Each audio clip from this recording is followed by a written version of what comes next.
Hi there. I am so happy you found your way to Starlet Sinister tonight. I know you are here to escape the noise, so here is my promise. Only few short ads in the first 10 minutes, but after that, silence. The rest of the video is completely ad-free so you can sleep undisturbed. I've dug deep to bring you fresh stories that you won't find anywhere else.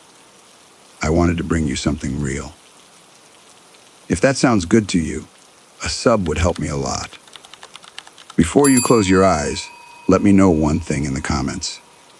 What is the weather like outside your window right now? I love imagining where you all are listening from. Now, get comfortable. Let the dark in. Here is story number 1. In the far corner of the coastal town, the old keeper's house sat low against the wind, its windows dim and uneven. Although most people slept through the night storms, the building stayed awake in small ways. Wrapped in a thick sweater that smelled faintly of salt, Nora sat at the narrow table with her hands around a cooling mug. Quietly, the kettle clicked as it settled, the sound stretching longer than it should have.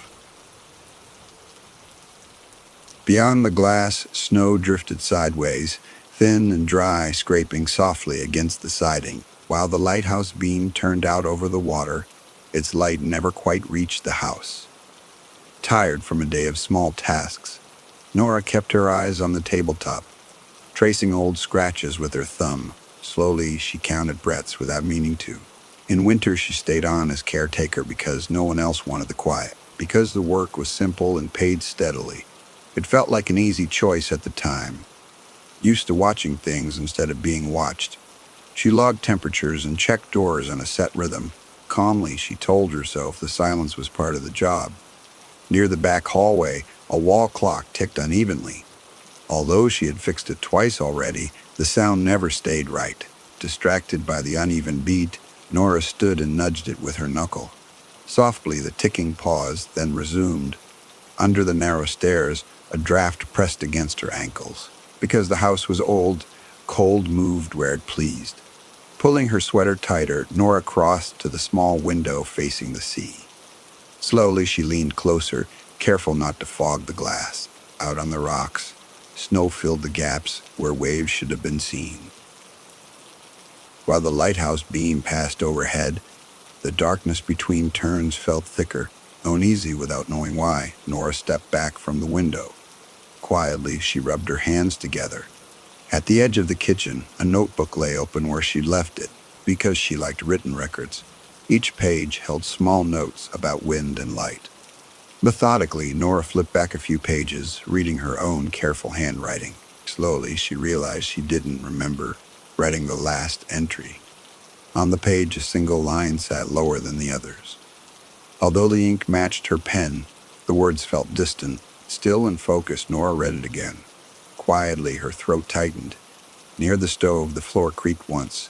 While houses often made noise in storms, this sound landed late. Frozen in place, Nora lifted her head.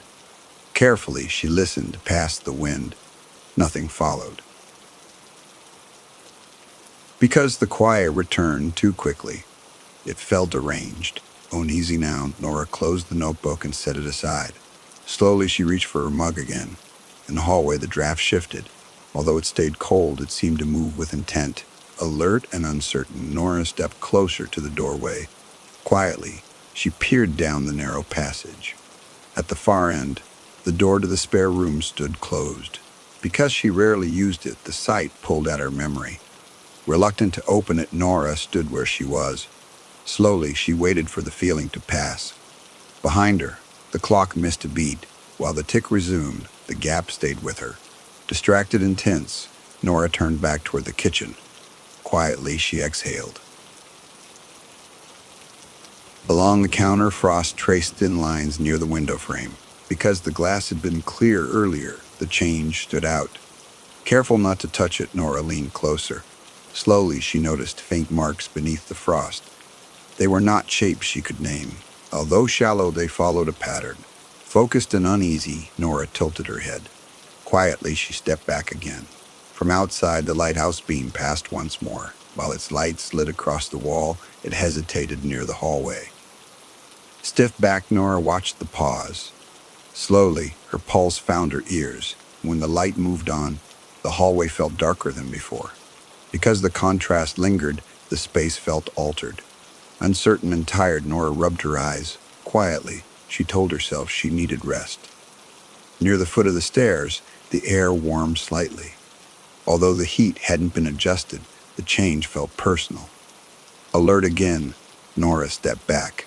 Slowly, she tested the air with her palm. Above her, the stairs creaked. While no one climbed them, the sound carried weight. Frozen, Nora stared upward. Quietly, she held her breath. The creep did not repeat. Because it stayed unfinished, it refused to fade. Uneasy beyond reason, Nora turned toward the front room. Slowly, she walked without rushing. In the front room, the lamp glowed low. Although it cast enough light, shadows gathered close to the walls. Careful where she stepped, Nora crossed to the couch. Quietly, the cushions shifted under her weight. Above the ceiling, something settled. While it never broke the surface of sound, pressure followed. Rigid with attention, Nora leaned forward. Slowly, she realized the house felt fuller. Near the window, the snow thickened. Because it pressed sideways now, the night closed in. Tired and alert, Nora rested her elbows on her knees. Quietly, she listened to the space between sounds. In that space, memory stirred. Although she couldn't place it, the feeling felt old. Still and waiting, Nora stayed seated. Slowly, the sense of being remembered took hold. Against the low hum of the lamp, the room seemed to hold its breath. Although nothing new announced itself, the air felt expectant. Unmoving on the couch, Nora kept her eyes on the floorboards. Slowly, the pressure did not lift. Near the base of the walls, shadows deepened unevenly. Because the light had not changed, the shift felt deliberate. Uneasy but calm, Nora leaned back slightly. Quietly, she placed her hands flat on her knees. From the hallway, a soft sound passed and stopped. While it wasn't a step, it carried the idea of movement. Frozen in place, Nora tilted her head. Carefully, she listened past the wind. The sound did not return. Because silence followed too neatly, it felt managed. Distracted and tense, Nora stood from the couch. Slowly, she moved toward the hallway without turning on another light. In the narrow passage, the air felt thicker. Although she could still breathe easily, the space pressed closer. Alert and steady, Nora walked halfway down. Quietly, she stopped. At the end of the hall, the spare room door looked unchanged. Because it had been closed earlier, the memory anchored her. Relieved by that small certainty, Nora exhaled. Slowly, she reached for the handle.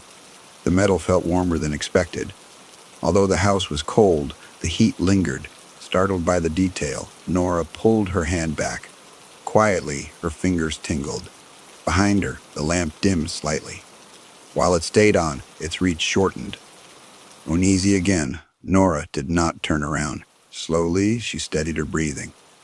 From the spare room, something shifted. Because the door remained closed, the sound felt contained.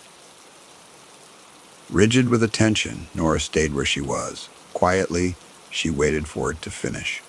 The shift faded, leaving the hallway altered. Although everything looked the same, it no longer felt empty, uncertain and worn. Nora stepped back toward the front room. Slowly, she kept her eyes forward. In the front room, the couch sat where she left it. While the familiar shape should have comforted her, it did not. Careful not to sit again, Nora crossed to the window. Quietly, she rested her forehead against the glass. Outside, snow filled the dark without sound. Because the wind had eased, the stillness felt complete. Focused on the blank view, Nora closed her eyes. Slowly, she counted breaths. Behind her, the floor creaked once. Although the house often shifted, the sound felt late. Frozen, Nora did not turn. Quietly, she waited for a second sound. None came. Because the absence stretched, tension settled deeper. Uneasy now, Nora stepped away from the window. Slowly, she faced the room again. Near the ceiling, the pressure returned. While it never became a sound, it gathered weight. Rigid and alert, Nora raised her chin slightly. Quietly, she watched the shadows above the walls. Along the edges of the room, darkness pulled inward. Because the lamp still glowed, the effect felt wrong. Tired of guessing, Nora spoke under her breath. Softly, she asked the room to settle. The words did nothing. Although her voice faded quickly, the space remained alert. Uncertain and exposed, Nora crossed her arms. Slowly, she accepted that the house was not listening to her. Near the stairs, warmth rose again. Because it pooled at knee height, the sensation felt intentional. Uneasy but curious, Nora stepped closer. Quietly, she tested the air with her hand. The warmth held. Although it did not spread, it did not fade. Stiff-backed, Nora stood still. Slowly, she realized the feeling matched her height. Above her, the stairs creaked once more. While no weight followed, the sound carried presence. Frozen, Nora stared upward. Quietly, she held her breath. The creak stopped halfway through. Because it never finished, it lingered. Uneasy beyond reason, Nora stepped back again. Slowly, she felt the room reclaim its space. In the silence that followed, the house felt full. Although nothing showed itself, the sense remained. Drained and attentive, Nora lowered her gaze.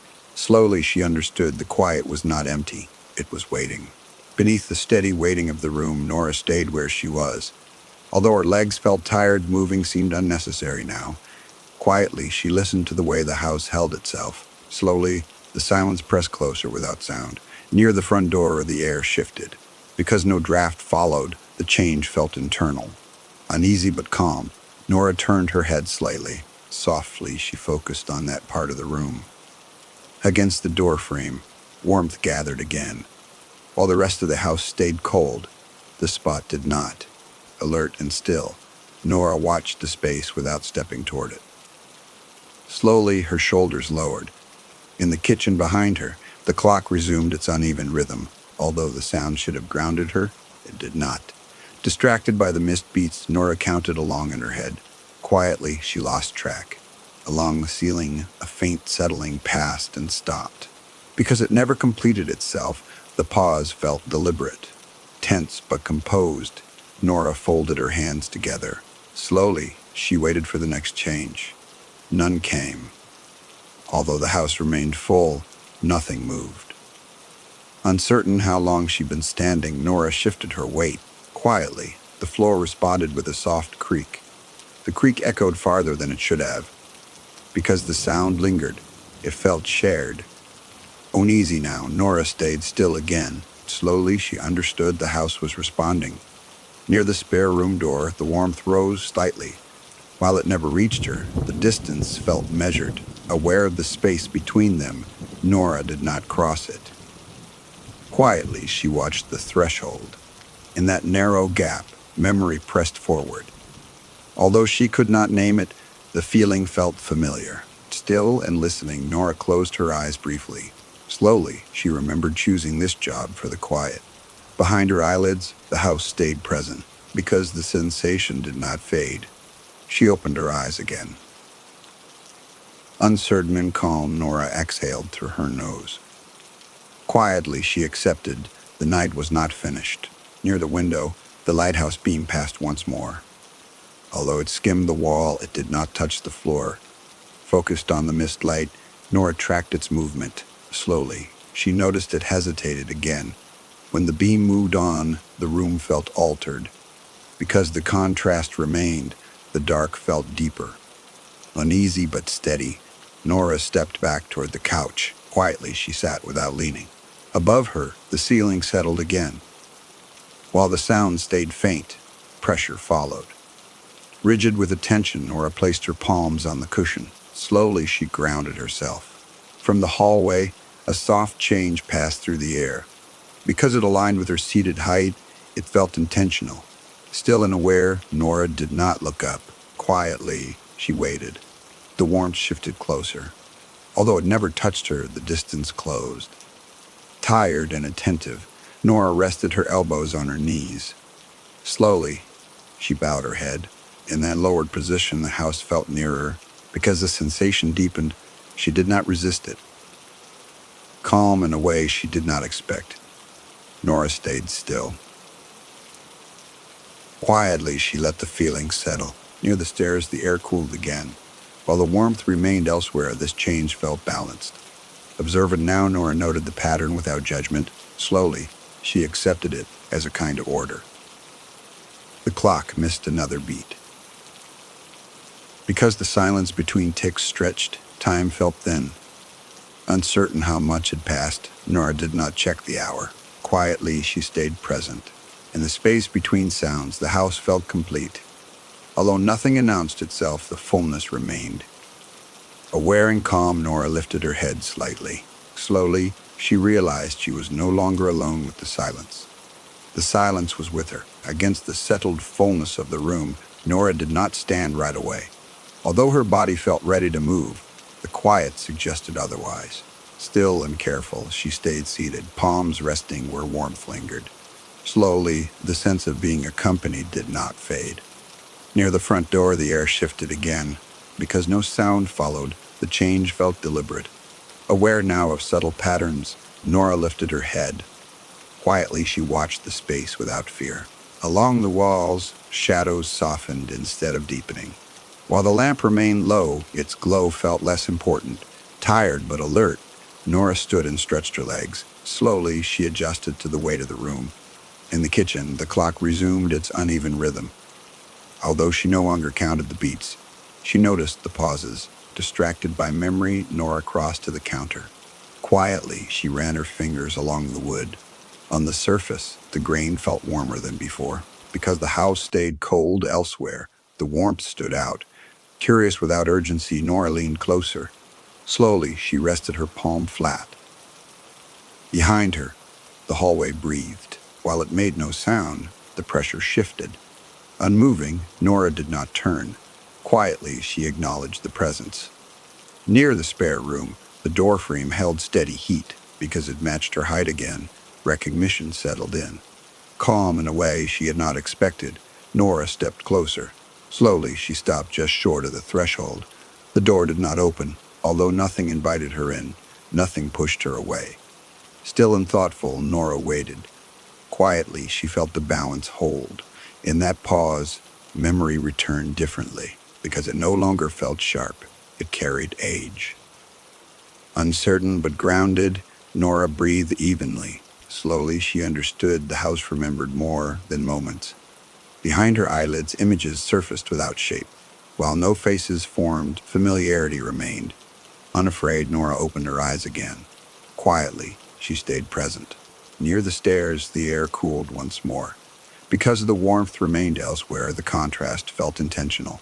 Observant now, Nora noted how the house divided itself. Slowly, she accepted the structure. From above, the ceiling settled fully. Although the pressure stayed, it no longer pressed down. Relieved without relief, Nora stepped back into the front room. Quietly, she sat again. On the couch, the cushions held her shape. Because they did not shift, the stillness felt complete. Tired but steady, Nora rested her elbows on her knees. Slowly, she lowered her head. In that posture, the room felt closer. Although nothing touched her, connection remained. Calm and attentive, Nora listened inward. Quietly, she felt the house align. Near the window, the lighthouse beam passed again. Because it no longer paused, the movement felt resolved. Aware of the change, Nora watched without following it. Slowly, she exhaled. Behind her, the clock missed another beat. While the silence stretched, it did not unsettle her. Grounded now, Nora did not react. Quietly, she stayed. From the hallway, warmth shifted back. Because it approached without crossing distance, it felt respectful. Still and accepting, Nora allowed it. Slowly, she leaned into the moment. In the space between breaths, the house settled fully. Although the night remained long, it no longer felt suspended. Present and calm, Nora lifted her head. Quietly, she understood the waiting had changed. It was no longer watching. It was staying. Along the edges of the room, the quiet softened further. Although the house remained full, it no longer pressed in. Balanced and aware, Nora shifted her weight on the couch. Slowly, she let her shoulders relax. Near the front door, the air steadied. Because no new changes followed, the stillness felt earned. Careful not to rush, Nora stood and crossed the room. Quietly, she placed her hand against the doorframe. The wood felt neutral now. Although it held memory, it carried no heat. Relieved by the absence of intention, Nora stepped back. Slowly, she accepted the shift. In the kitchen, the clock resumed its uneven ticking. While the sound still wandered, it no longer startled her. Grounded by routine, Nora filled her mug again. Quietly, she watched steam rise and fade. On the table, the notebook lay where she left it. Because it had not moved, its presence felt settled. Curious without concern, Nora opened it. Slowly, she turned to the last page. The writing remained unchanged. Although the words still felt distant, they no longer tightened her chest. Calm and steady, Nora read them once more. Quietly, she closed the book. From the hallway, the spare room doors stayed closed. While the warmth had gone, the space felt marked. Respectful of that boundary, Nora did not approach. Slowly, she turned away. Near the stairs, the air held even temperature. Because no contrast remained, the balance felt complete. Observant and tired, Nora sat back at the table. Quietly, she rested her hands flat. Above her, the ceiling settled fully. Although the house still held presence, it felt distributed. Reassured by the change, Nora breathed deeply. Slowly, she matched her rhythm to the space. Outside, snow continued without sound. While the lighthouse beam turned steadily now, it did not linger. Aware of the passing light, Nora did not follow it. Quietly, she stayed where she was. In the kitchen, the clock missed another beat. Because the silence that followed felt familiar, she did not react. Calm in the pause, Nora lifted her mug. Slowly, she took a careful sip. The warmth spread naturally. Although it did not gather in one place, it filled her evenly. Comforted by the sensation, Nora closed her eyes briefly. Quietly, she stayed present. From the hallway, no response came. While the house remained attentive, it did not intrude. Settled now, Nora leaned back in her chair. Slowly, she accepted the quiet as shared. In that shared space, time thinned. Although the night stretched on, it no longer waited. Balanced and calm, Nora let the moment pass. Quietly, she remained. Beneath the steady hush of the house, Nora stayed seated a while longer, although nothing asked her to remain. Leaving felt unnecessary. Quietly, she listened to the way the building breathed around her. Slowly, the night settled into a softer shape. Near the window, the snow eased into a finer drift. Because the wind had turned gentle, the sound faded almost completely. Tired but clear-minded, Nora stood and moved closer to the glass. Quietly, she rested her palm against the cool pane. Outside, the dark held without pressure. Although the lighthouse beam continued its sweep, it no longer defined the space. Grounded by the calm, Nora watched without tracking it. Slowly, she realized she was no longer waiting for it to return. Behind her, the kitchen clock kept its uneven rhythm. While the missed beats remained, they no longer pulled at her. Accepting of the flaw, Nora let the sound exist as it was. Quietly, she turned away from the window. In the center of the room, the air felt even. Because no warmth gathered and no cold pressed in, balance held. At ease in her body, Nora rolled her shoulders once. Slowly, she felt the last edge of tension loosen. Near the hallway, the spare room door remained closed. Although it still carried meaning, it did not call to her. Respecting that quiet boundary, Nora did not approach it again. Quietly, she passed the doorway without looking inside. On the stairs, no sound followed her movement. Because the steps stayed still, the absence felt complete. Calm and deliberate, Nora paused halfway up. Slowly, she rested her hand on the railing. Above her, the air felt unchanged.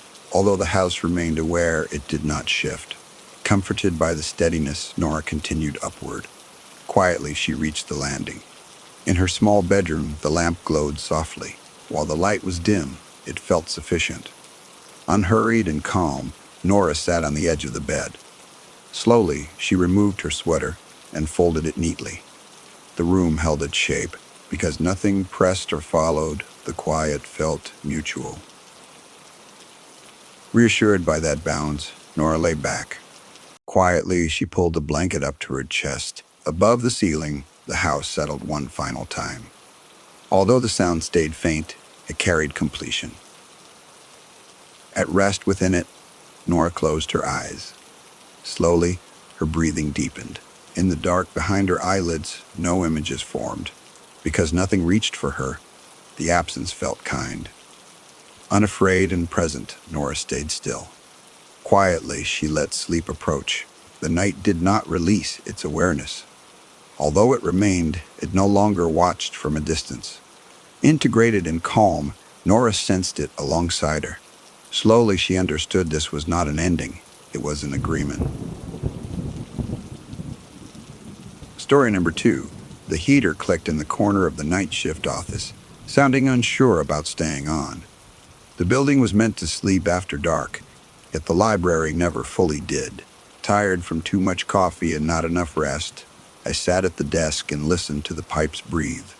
I told myself the sound was normal. Autumn rain slid down against the tall windows in slow lines. The town outside settled into darkness, but the old public library stayed lit floor by floor. I kept my jacket on, used to working alone, even though the room felt warm enough. Checking the time, I wrote it down out of habit. Shelves stood like long shadows along the main hall. My job was to watch the building overnight, so I walked the same paths again and again. I tapped my flashlight against my leg as I moved, careful and steady. The lights hummed softly above me.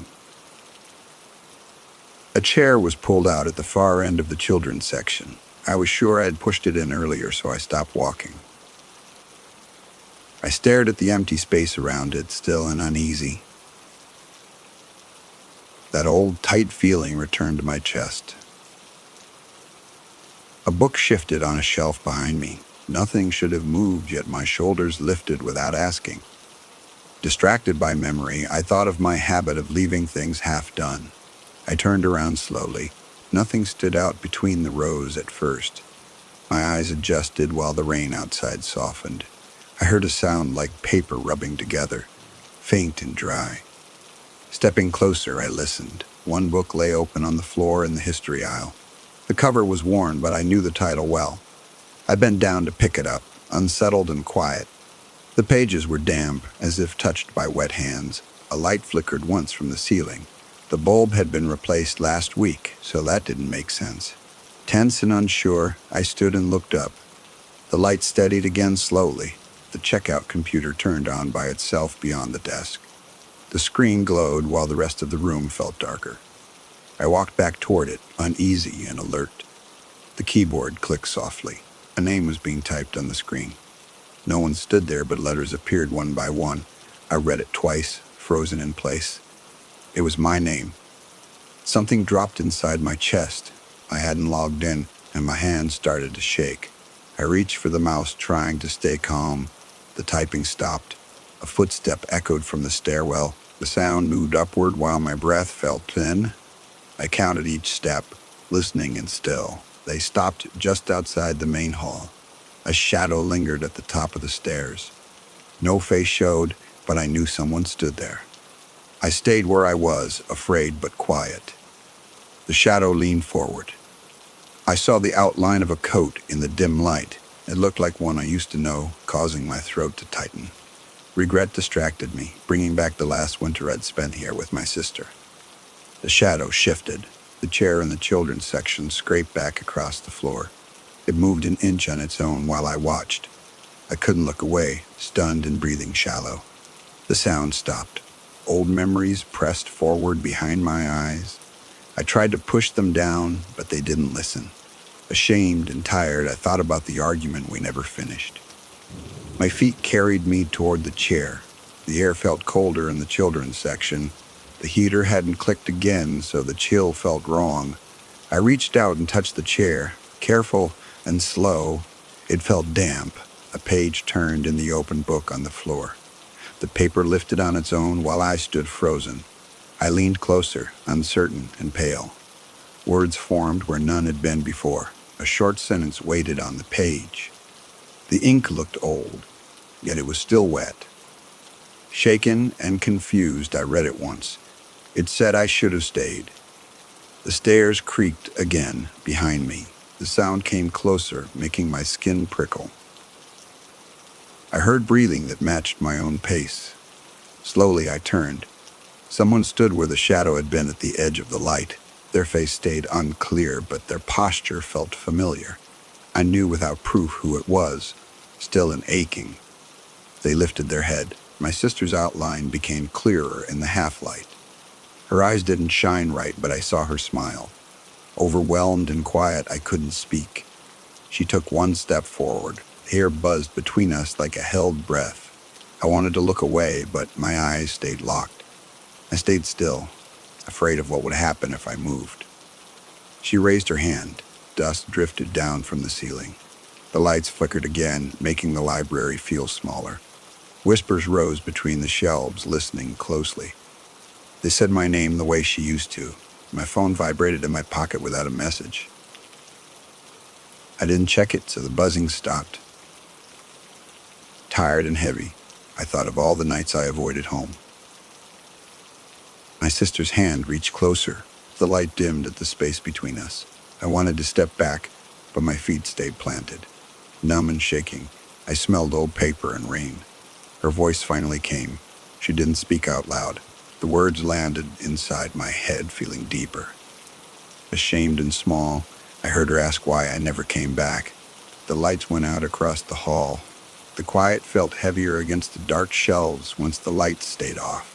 My eyes slowly adjusted, but the space didn't return to how it should have looked. I took one breath and then another, counting them the way I used to. The whispers settled into a low hush. A small emergency light flicked on in the center aisle. It didn't reach far, but it painted the floor in a dull orange glow. Relieved but tense, I stepped toward it. The shadows shifted to make room for me. The checkout screen blinked again behind the desk. It hadn't shut down, so the glow pulled at my attention. Distracted and uneasy, I watched new letters appear. The cursor moved as if guided by a careful hand. Another line formed beneath my name on the screen. I tried not to read it, but my eyes did anyway. Shaken and tight-chested, I saw a date I recognized too well. My hands curled into fists. A book dropped shut along the far wall. The sound echoed, and the whisper stopped completely. Listening hard, I waited for them to return. Only my breathing answered. The chair scraped again near the children's section.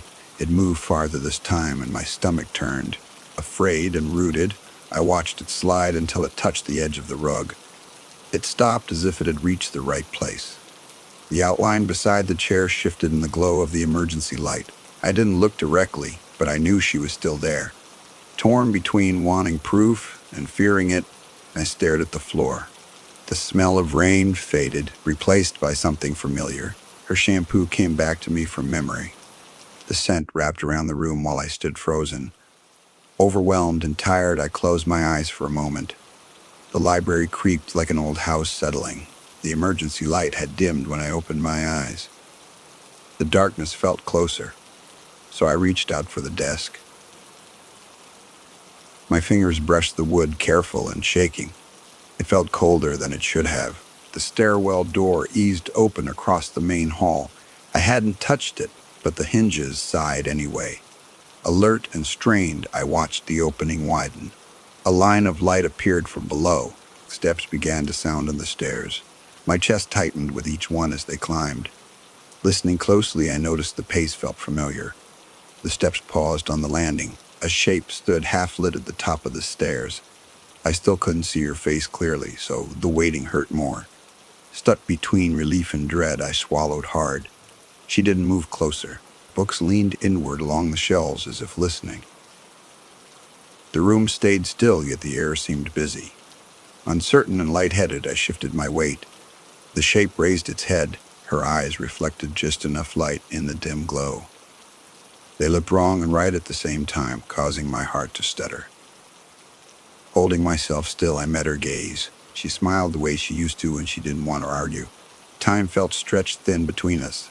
I searched for words, but none came. Ashamed and small, I remembered leaving the last message unread. The thoughts settled like dust. The stairwell seemed deeper than before behind her. I knew how many steps it held, but it looked endless. Afraid of being pulled toward it, I stayed where I was. She lifted one foot onto the library floor. A book slid off the shelf in the children's section. It landed open, and the pages fanned out. Distracted and breathing shallow, I glanced down. Drawings stared back up at me. Crayon figures stood, holding hands on the pages. The paper looked old, but the colors stayed bright. Uneasy and confused, I flipped one page. I saw two figures standing apart from the rest. One figure was smaller in the drawing. The other stood near the edge of the page. Recognizing the shapes, my throat closed. I set the book back down slowly. My sister took another step across the floor. She still didn't speak, so the silence pressed harder. Wanting to ask too many things at once, I said nothing. She stopped again. I noticed her clothes looked untouched in the low light. They were the ones she wore that winter, but they held no wear. Sick with memory, I pictured the night she didn't come home. Regret crept up my spine. The computer chimed once from the desk. The sound echoed, and the screen went dark. Relieved and unsettled, I looked back at it. The emergency light flickered again. Pipes clicked along the ceiling as heat moved through them. The sound grounded me, so I focused on it.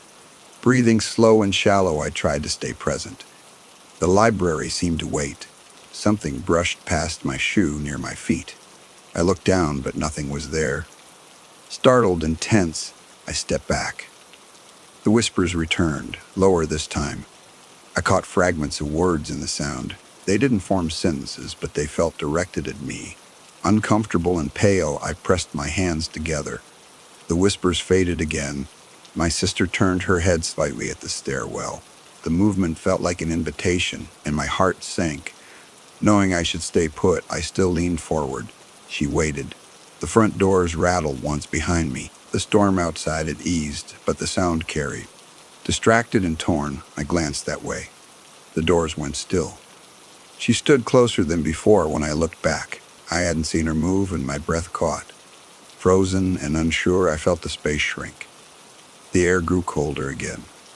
I sensed something unfinished between us. I wanted to speak, but fear kept my mouth closed. Heavy with things unsaid, I stood there. Her hand lifted, stopping just short of touching me. The library felt smaller than before in the dimmed glow of the emergency light.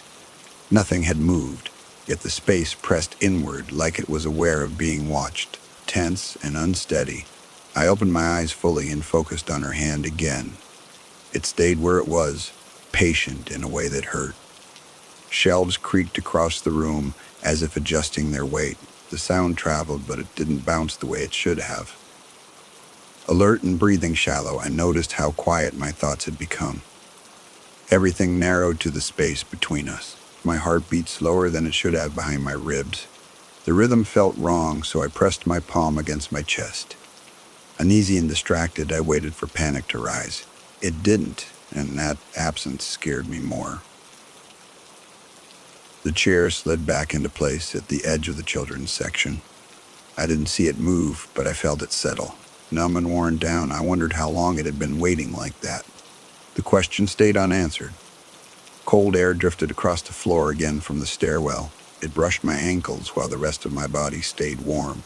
Confused and unsettled, I looked down at my shoes. The cold pulled away as if it had changed its mind. My sister's face seemed clearer in the half-light.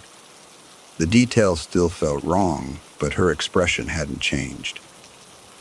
Heavy with memory, I studied lines I knew better than my own. She looked at me the way she used to when she wanted me to listen. The space felt thin and stretched between us.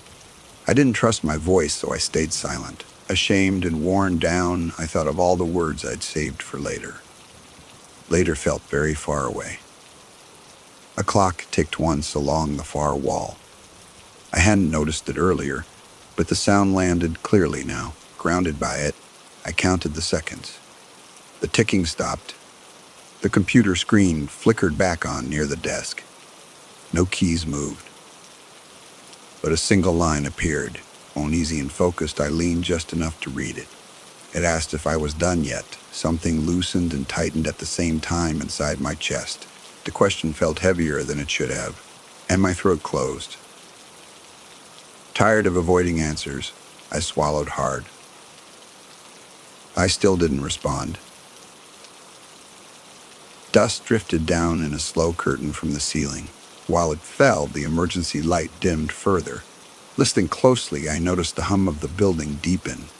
It sounded less like pipes and more like breathing. The open book turned another page in the children's section. No air moved, yet the paper shifted carefully. Drawn despite myself, I looked down. The drawings had changed again. The two figures now stood almost touching on the page. One still lingered near the edge, but the gap had nearly closed. Unsteady and quiet, I traced the space with my eyes. My stomach sank. The stairwell door eased shut behind me. It closed without sound, so I only noticed when it was done. Trapped between directions, I stayed where I was. The air thickened. My sister's hand lowered a fraction more in the dimness. She still didn't touch me, but the distance felt fragile. Afraid of what would happen if it closed completely, I stayed still. She waited without impatience. A low click sounded from somewhere deeper in the building. While I listened, another followed, then another. Careful and alert, I recognized the sound as locks turning. The realization settled into my bones. The tall doors along the front of the library no longer showed any light beyond them. The storm had eased earlier, but the outside looked flat and distant. Uneasy and hollow, I wondered if morning had already come and gone. The thought slipped away before it could take shape. The floor felt colder than before near my feet. The chill crept upwards, so I shifted my stance. Uncertain and lightheaded, I steadied myself against a shelf. The wood felt warmer than my skin. My sister's face softened in front of me. Her eyes still didn't reflect the light correctly, but they held something gentle. Overwhelmed and tired, I searched her expression for blame. I found none. Silence stretched between us without breaking. I wanted to fill it, but the moment felt fragile. Heavy with regret, I remembered all the nights I chose not to answer the phone. The memories stayed with me. The stairwell wall seemed closer behind her. The space shrank without moving, and my breath caught. Afraid of losing my footing, I leaned back slightly. The shelves behind me pressed inward. The computer chimed again from the desk. The sound echoed, and the screen brightened just enough to see. Focused and uneasy, I turned my head. The same question waited there, unchanged. The cursor blinked patiently on the screen. I knew I didn't have to answer, but my fingers twitched. Torn between staying and finishing something, I stayed silent. The blinking slowed. My sister finally stepped closer in the half-light. The movement was careful, so it didn't startle me. Still and shaking, I watched her close to space. Her hand hovered just inches from my chest. The air shifted again near my ear. No sound came, but the presence felt familiar. Exhausted and worn thin, I closed my eyes. I let myself listen instead of thinking. Memories surfaced inside the quiet without force. None were sharp, but they carried weight. Ashamed and gentle, I thought of promises made without effort. I understood how many I had left unfinished. The library looked dimmer still when I opened my eyes. The emergency light had almost faded, making shapes blur together. Unsteady and unsure, I realized I could no longer see the front doors clearly. The building felt very far from the outside world. My sister waited in front of me, unchanged. Her hand still didn't touch me, but the invitation was clear. Afraid of what staying might cost, I feared leaving more. My breath caught between the two. My heart slowed again behind my ribs. The sound felt distant, but it didn't stop. Listening closely, I noticed how quiet everything else had become. The library held still. The air leaned forward between us like it was deciding something. The moment felt balanced on something thin, so I didn't move. Tired and uncertain, I stayed where I was as the space narrowed further. Her hand finally began to lower. The library exhaled in the space just before her hand could touch me. No sound came from the vents or pipes, yet the feeling moved through the room anyway. Unsteady and aware, I noticed how my breath no longer fogged the air. That felt wrong. Shadows loosened their grip against the shelves. Nothing stepped back, but the pressure eased slightly. Tired and confused, I opened my eyes wider. The emergency light brightened a fraction. Her hand stayed suspended between us. She hadn't finished the movement, so time felt paused. Afraid to rush it, I stayed still. My heart skipped once. The clock ticked again along the far wall. It hadn't moved earlier, but the sound felt steady now. Grounded by it, I counted 3 beats. The ticking continued. The stairwell wall looked less close behind my sister. It didn't move, but the space breathed outward. Uneasy in watching, I noticed the shelves relax. The library felt less crowded. Warmth spread in my chest where the cold had been. The change was gentle, so it didn't scare me right away. Confused but present, I pressed my fingers together. They felt solid. The chair stopped trembling near the children's section. I hadn't seen it move, but the sense of motion ended. Relieved and cautious, I let out a breath I hadn't noticed holding. The air settled. The computer screen dimmed instead of flashing from the desk. The cursor still blinked, but it slowed. Watching carefully, I noticed the question hadn't changed. It felt less urgent. My sister lowered her hand fully between us. She didn't touch me, but the space felt complete. Tired and uncertain, I studied her face. She looked calmer. Her eyes reflected more than before in the low light. The change was small, so I almost missed it. Hopeful and afraid, I searched her expression. She nodded once. Pipes clicked in a softer rhythm along the ceiling. The sound grounded me, but it also felt distant. Listening closely, I realized the building no longer hummed. It felt like a place again, not a thought. The front doors showed a faint line of gray behind me. It wasn't full daylight, but it wasn't night either. Confused and watching, I turned slightly. The light stayed where it was. The open book lay still in the children's section. The pages no longer moved, and I felt a small relief. Uncertain and tired, I looked away from it. The drawing stayed unchanged. No sound came now from the stairwell. I waited for steps, but none arrived. Alert but calmer, I realized the locks had stopped clicking. The silence shifted. I felt the urge to speak between us. My throat felt tight, but words pressed forward. Careful and low, I said her name. The sound stayed in the room. She didn't smile in response. She never did when things were serious, and that felt right. Steady and familiar, she held my gaze. I felt seen. Dust settled back into place along the shelves. The movement was small, but it mattered. Grounded by it, I took a step without thinking. Nothing stopped me. The light above us shifted at that movement. It didn't flicker, but it warmed. Surprised and attentive, I noticed color returning to the room. The library looked older again. Distance remained between us. She didn't close it, so I didn't either. Respecting that space, I stayed where I was. She did the same. Something loosened further in my chest. Regret still lived there, but it felt quieter. Tired of carrying it alone, I breathed out. My shoulders dropped. The stairwell seemed normal behind her. It still led down, but it no longer felt endless. Relieved and wary, I glanced at it once. It waited without pulling. The computer screen faded to black from the desk. The cursor disappeared, and the question went with it. Watching until it was gone, I felt something end. The silence deepened. My sister finally spoke in the quiet. Her voice was low, but it sounded right. Careful and steady, she asked if I was ready. The words stayed with me. The question echoed longer than it should have against the shelves. Her voice had faded, but the meaning stayed close. Unsteady, but honest, I took a slow breath. I realized I didn't know what being ready meant anymore. Memories stirred without sharp edges behind my eyes. None pushed forward, but they lined up patiently. Tired and open, I let them be there. That felt like progress. My sister shifted her weight in the low light. The movement was small, so it didn't break anything. Watching closely, I saw how solid she looked now. That scared me less. The light steadied into a dull glow along the ceiling. They didn't fully brighten, but they held. Grounded by the change, I glanced around the room. The library looked like itself again. The chair rested where it belonged, near the children's section. Nothing held it there, yet it stayed put.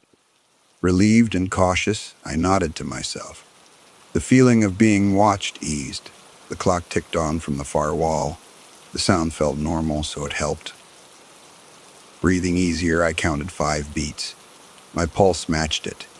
The air felt thicker in a different way between us. It wasn't heavy, but it felt important. Careful and unsure, I took one step forward. The floor held. My sister didn't move back at that. She didn't step closer either, but she stayed. Encouraged by that stillness, I took another step. The distance shortened. The open book caught my eye again in the children's section. I hadn't meant to look, but I did, drawn by habit. I glanced at the page. The figures stood side by side now. Warmth spread again behind my ribs. It didn't rush, so it felt safe. Emotional and worn thin, I swallowed hard. I looked back at her. Something waited in her eyes. It wasn't urgency, but it wasn't patience either. Understanding that balance, I nodded once. She nodded back. Dust shifted along the shelves as if a door had opened somewhere. I didn't hear it, but I felt it. Alert but calm, I listened inward instead. Something loosened further. The front doors brightened a little more behind me. It still wasn't morning, but it was closer. Hopeful and afraid, I glanced that way. The light held. Words rose again between us. They felt fragile, so I chose them carefully. Low and steady, I said I was tired. The truth stayed between us. She stepped closer for the first time in response. The movement was slow, but it mattered. Still embracing, I didn't step back. The space closed. Her hand lifted again near my chest. It moved with care, so it didn't hesitate. Overwhelmed but calm, I stayed where I was.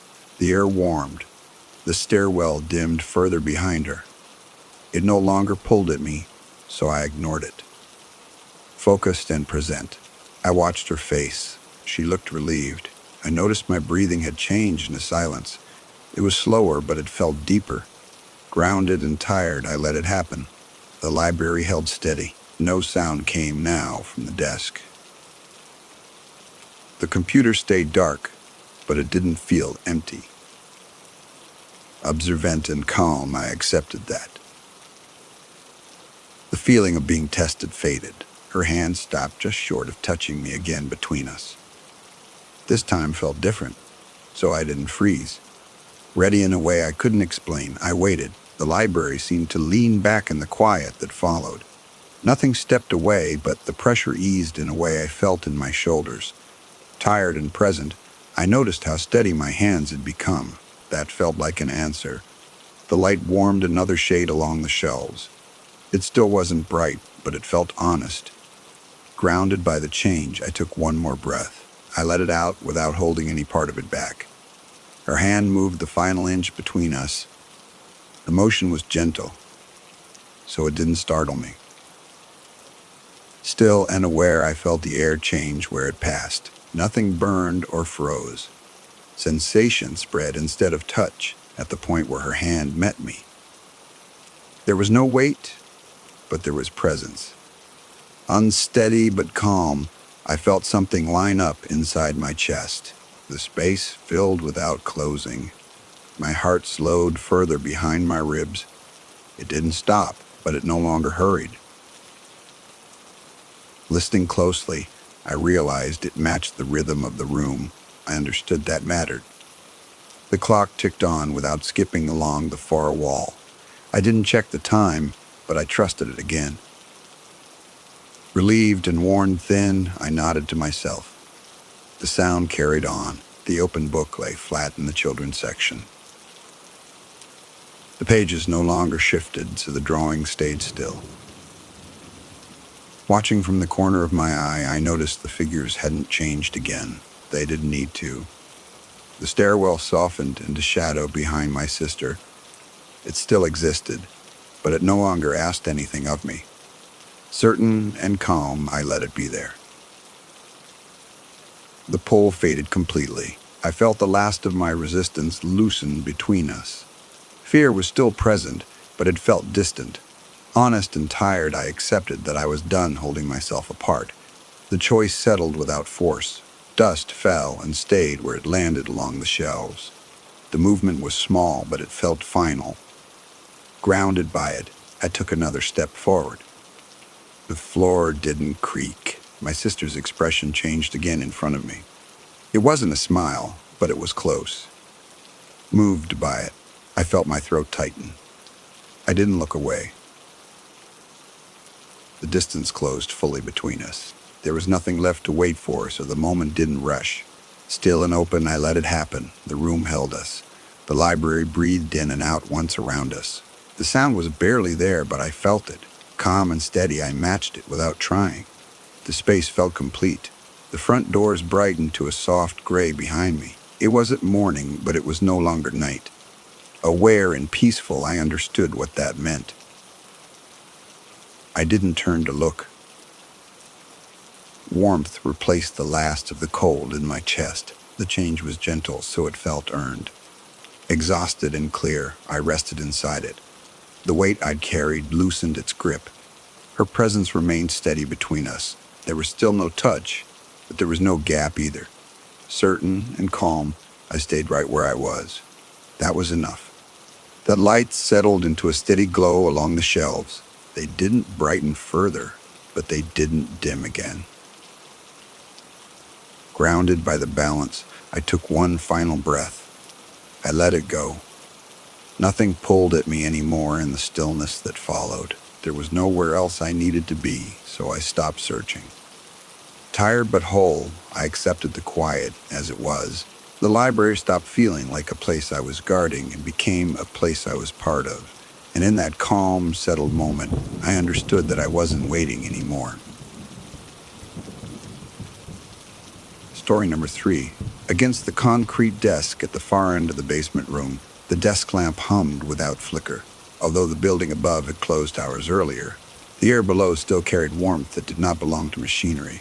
Unsettled by this, Dr. said, Helen Wickham paused with her bag half open and listened for sounds that never quite arrived. Quietly, she placed her notebook beside the lamp and checked her watch. The numbers were clear, sharp, ordinary, and that normality felt oddly rehearsed. Because she had learned to trust routines more than instincts, Helen wrote the time down anyway. Beneath the low ceiling, the archive room felt smaller than it had when she entered. While the single window high on the wall showed only darkness, the room itself seemed gently awake. Distracted by fatigue, she blamed the sense of closeness on poor ventilation. Slowly, she moved toward the shelving units. The metal frames were older than the rest of the library, their paint layered thick from decades of use. Careful not to rush, Helen ran a finger along the edge and noticed the surface was warm. In the silence that followed, her own breathing sounded too loud. Although the hum of electricity should have filled the space, it had thinned into something softer. Uneasy but curious, she reminded herself that basements often carried strange acoustics. Patiently, she opened the first cardboard box. The lid resisted slightly, as if the air inside pressed back. Trying not to think about that, Helen lifted the flap and leaned closer. Inside the box, the files were arranged with careful order. Because the folders were labeled by hand, she assumed someone had cared deeply about this collection. Absent-mindedly, she noted the dates ranged across decades without gaps. Quietly, she pulled one file free. The paper inside smelled faintly sweet, like old flowers left too long in water. Confused by the scent, Helen held the page away from her face and frowned. At the desk, she spread the contents flat. The typewritten letters were neat and formal, written by someone who expected not to be believed. Reading slowly, she felt a strange pull to finish every line before looking away. Although the complaint described something ordinary at first, the language shifted as the pages went on. The words became shorter, tighter, as if space itself were running out. Uncomfortable with the thought, Helen rubbed her eyes and kept reading. In the corner of the room, the shadow near the ceiling seemed thicker. While the lamplight remained steady, the darkness did not respond the same way. Avoiding that corner, she focused harder on the file. Carefully, she checked her watch again. The minute hand had not moved, though she was sure time had passed. Trying to stay calm, she wrote the time down a second time beside the first. Along the far wall, the shelving creaked softly. Although nothing touched it, the sound carried the weight of movement. Frozen by that thought, Helen held still until the noise faded. Slowly, she reached for another file. This one felt heavier, the folder thicker than it should have been. Distracted by the uneven weight, she nearly missed the warmth rising from the paper.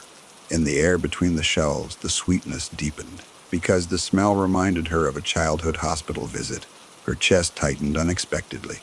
Steadying herself, she told herself memory often played tricks in quiet places. Quietly, the lamp flickered once and steadied. The light revealed faint discoloration where the wall met the ceiling. Concerned but not alarmed, Helen assumed it was old water damage. Against her better judgment, she touched the wall. The surface felt firm, but yielded slightly under pressure. Pulling her hand back, she noticed no dust, no moisture, only warmth. Although she wanted to leave then, she stayed seated. Professional habit weighed heavier than fear, urging completion. Reluctantly, Helen opened the next file. In the pages that followed, different names appeared. Each described small changes, missed inspections, careful notes ignored. Disturbed by the repetition, she began to see a pattern forming. Slowly, the room felt fuller. Not crowded exactly, but occupied by attention she could not place. Holding her breath, Helen listened again. From somewhere beyond the walls, a low sound emerged. Because it lacked rhythm, she could not call it noise.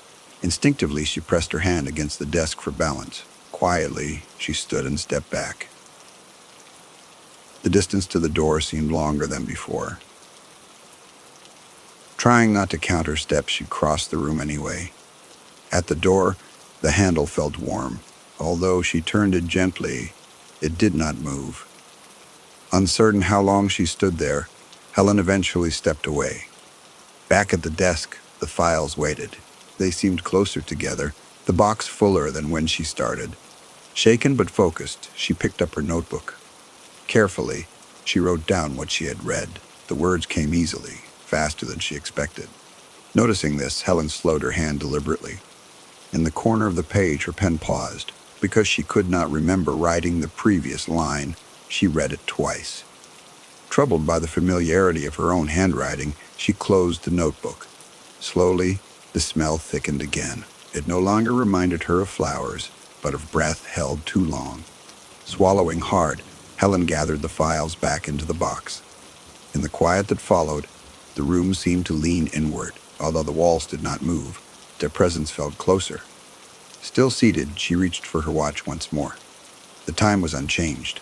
The second hand moved, smooth and patient, circling the same space again and again.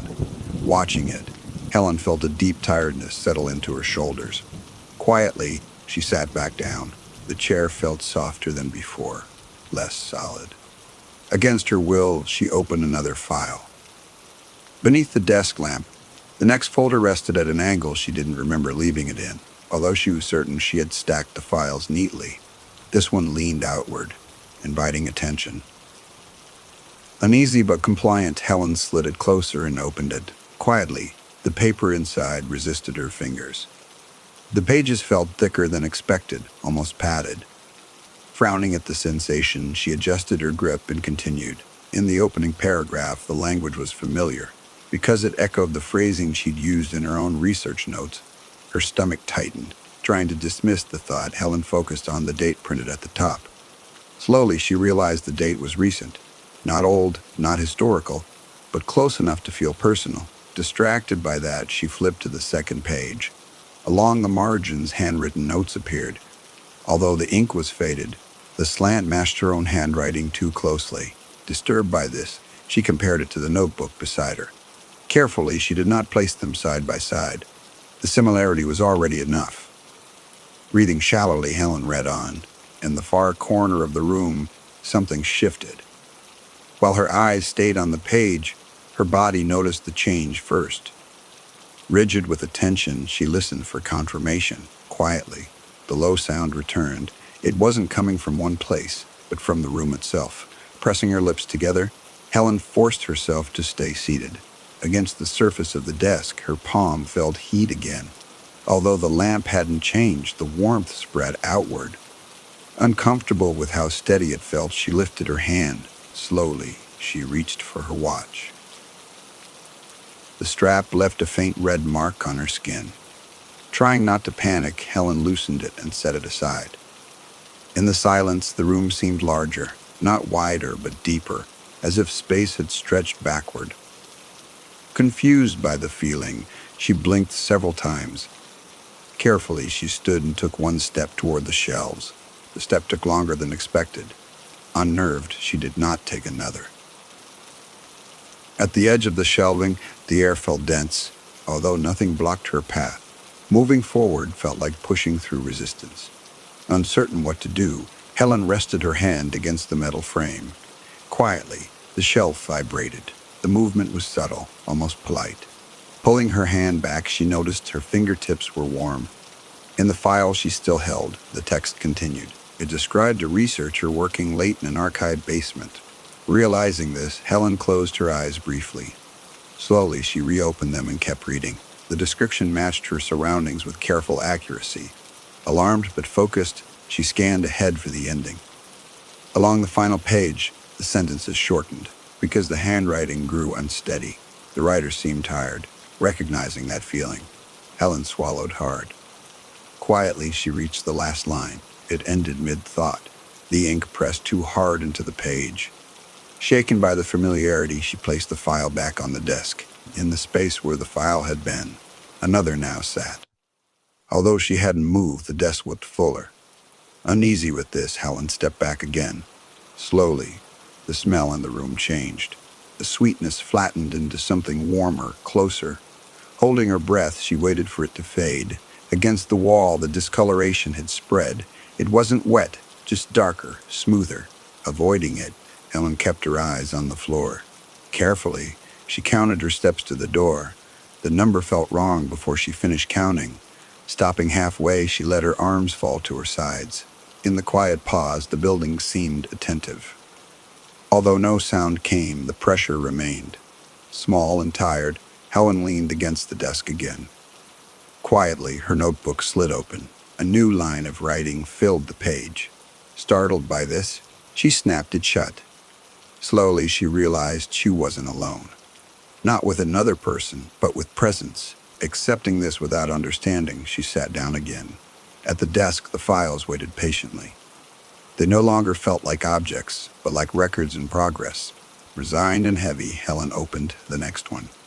In the glow of the desk lamp, the next file lay open before she remembered touching it. Although the cover looked older than the others, the paper inside appeared new. Uneasy but focused, Helen read the first line and felt her throat tighten. Quietly, the text described a woman entering a basement archive late in the day. The details were small and exact, right down to the scuff on her shoe and the ache in her wrist. Recognizing herself without wanting to, Helen kept reading. Beneath the hum of the lamp, the room seemed to listen. While her eyes moved across the page, the air pressed closer to her face. Breathing carefully, she forced her shoulders to stay relaxed. Slowly, the sentences shifted into present tense. The writing no longer described what had happened, but what was happening now. Disturbed by that change, Helen glanced toward the door without standing. In the corner near the ceiling, the darkness had thickened. Although it still held its shape, the edge looked softer, rounded. Avoiding it, she turned another page. Carefully, she noticed the file number printed at the top. The year matched the current one. Unnerved by this, Helen traced the number with her fingertip and pulled back. Quietly, the desk vibrated once. The motion traveled through her elbows and into her chest. Holding still, she waited for it to stop. In the space between breaths, the low sound returned. Because it rose and fell, she could not mistake it for machinery. Cold with understanding, Helen set the file down. Slowly, she became aware of warmth at her back. Not heat from the lamp, but from the wall behind the chair. Careful not to turn, she slid the chair forward an inch. Against the floor, the chair legs made no sound. Although they should have scraped, the movement was silent. Alarmed by this, Helen stood. At standing height, the room felt different. The ceiling seemed closer, the corners lower, unsteady. But alert, she took one step toward the door. Quietly, the step stretched. It took longer than walking should. Breathing shallowly, Helen did not take a second step. In the stillness, her watch ticked once. Although the minute hand stayed fixed, the sound echoed. Listening to it, she felt time pressing without moving. Slowly, the files on the desk shifted. They did not slide, but settled closer together. Watching this, Helen realized she had stopped thinking about leaving. Against her ribs, her heart beat too evenly. Because panic usually brought noise, the calm felt wrong. Distracted by that thought, she returned to the desk. Carefully, she picked up the open file again. The page now described her standing at the desk, reading, numb with recognition. Helen read the line that followed. In simple language, the text stated that the subject would continue. There was no ending written, only space. Understanding this, Helen lowered herself back into the chair. Quietly, the chair accepted her weight more deeply than before. The cushion felt warm, almost yielding. Resigned but aware, she placed the file back into the box. In the box, more files were visible than earlier. Although she could not remember how many there had been, this felt like more. Tired and careful, Helen counted without writing the number down. Slowly, the sweetness in the air changed again. It no longer smelled like flowers, but like breath close to skin. Holding herself still, she let the feeling pass through her. Along the far wall, the discoloration spread by a small amount. Because the change was gentle, it felt intentional. Avoiding the sight, Helen closed her eyes. Quietly, she thought about routine, cataloging, noting, finishing tasks even when uncomfortable. Anchored by habit, she opened her notebook again. In her handwriting, a paragraph had already been written. It described the archive as active, not abandoned. Reading it, Helen felt a strange relief. Slowly, she added another sentence. The words came easily, as if waiting. Focused on the pen, she did not notice the room draw closer. Against the desk edge, her wrist rested in warmth. Although she shifted away, the warmth followed. Accepting that, Helen continued writing. In the margins of the page, the pen left small marks she did not intend. They looked like notes, but not in any system she used. Distracted by their appearance, she turned the page. Quietly, the notebook filled faster than expected. Each line seemed to lead to the next without effort. Calm in a way that scared her, Helen did not stop. In the corner of her vision, something formed. While she kept her eyes on the page, she sensed a shape. Still writing, she waited for fear that did not come. Slowly, the low sound matched her breathing.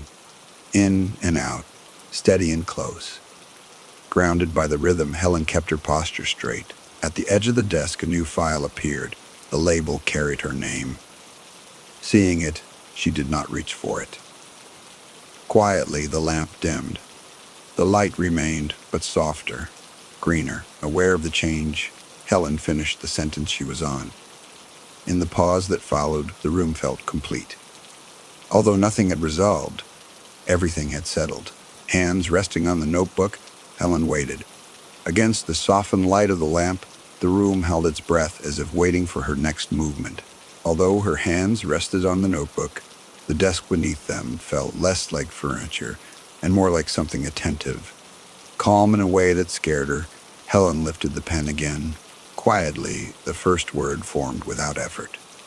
The ink flowed too smoothly, as if the page had been prepared in advance. Because resistance felt pointless, she let the sentence finish itself. In the margin, a faint warmth gathered.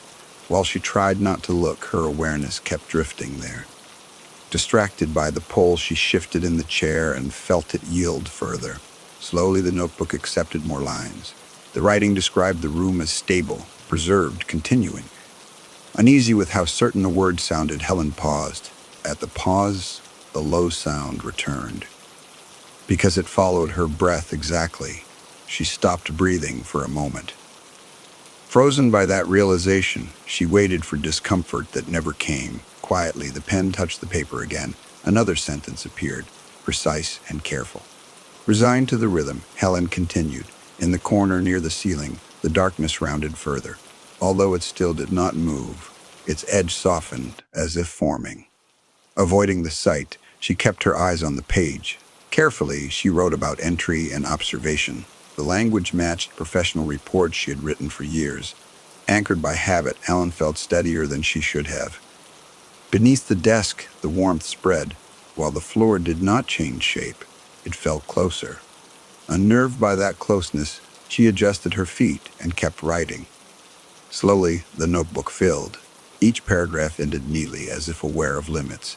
Comforted by structure, Helen did not question the order. At the edge of her hearing, a presence settled.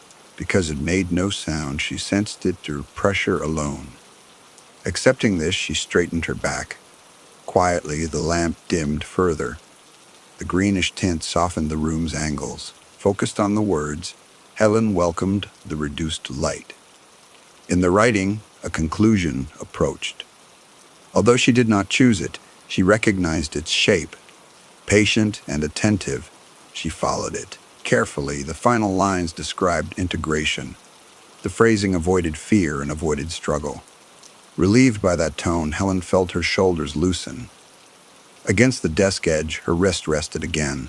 The warmth there felt steady and supportive. Trusting it, she finished the paragraph. In the silence that followed, the room felt complete. While nothing ended, nothing resisted either. Hands still, Helen waited. Beneath the dimming lamp, the notebook lay closed without her remembering doing so. Although the pen remained in her fingers, her grip felt lighter. Curious rather than alarmed, Helen looked around. Quietly, the wall seemed closer. Not moving, just nearer. Accepting that change, she did not stand. In the softened corner of the room, a shape finished forming. While it did not resemble a person, it suggested attention. Calm and observant, Helen acknowledged it without words. Slowly, the desk blended into the wall. The join was seamless and careful.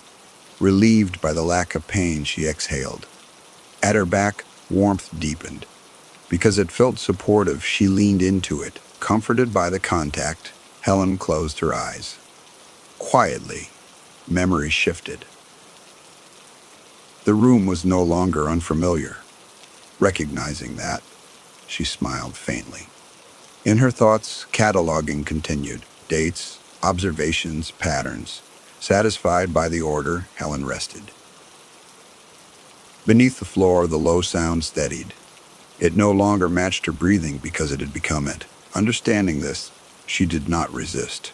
Slowly, sensation softened. Edges blurred without disappearing. Content with that state, Helen remained still. At the boundary of awareness, others were present. Not voices, but records.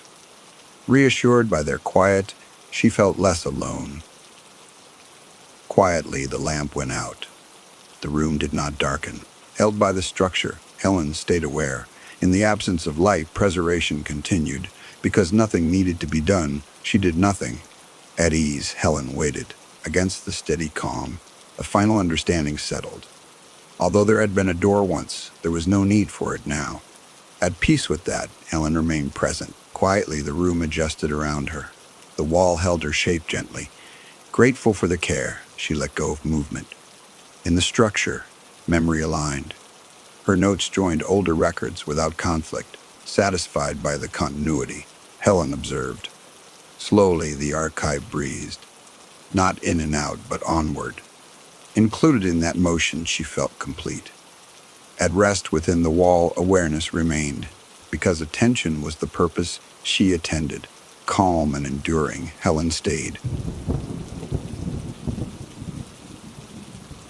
Story number 4. Against the frosted glass of the kitchen window, the evening light died a slow, gray death. Although the farmhouse had stood on this rise for 80 years, the silence inside felt heavier tonight than the timber frame should have held. Lorna stood at the sink, her hands submerged in water that had gone cold 10 minutes ago. She watched the bubbles pop one by one, counting them to keep her mind from drifting toward the back door. Quietly, the refrigerator hummed its uneven cycle in the corner. The noise usually grounded her, but tonight it sounded like a throat clearing itself in a quiet room.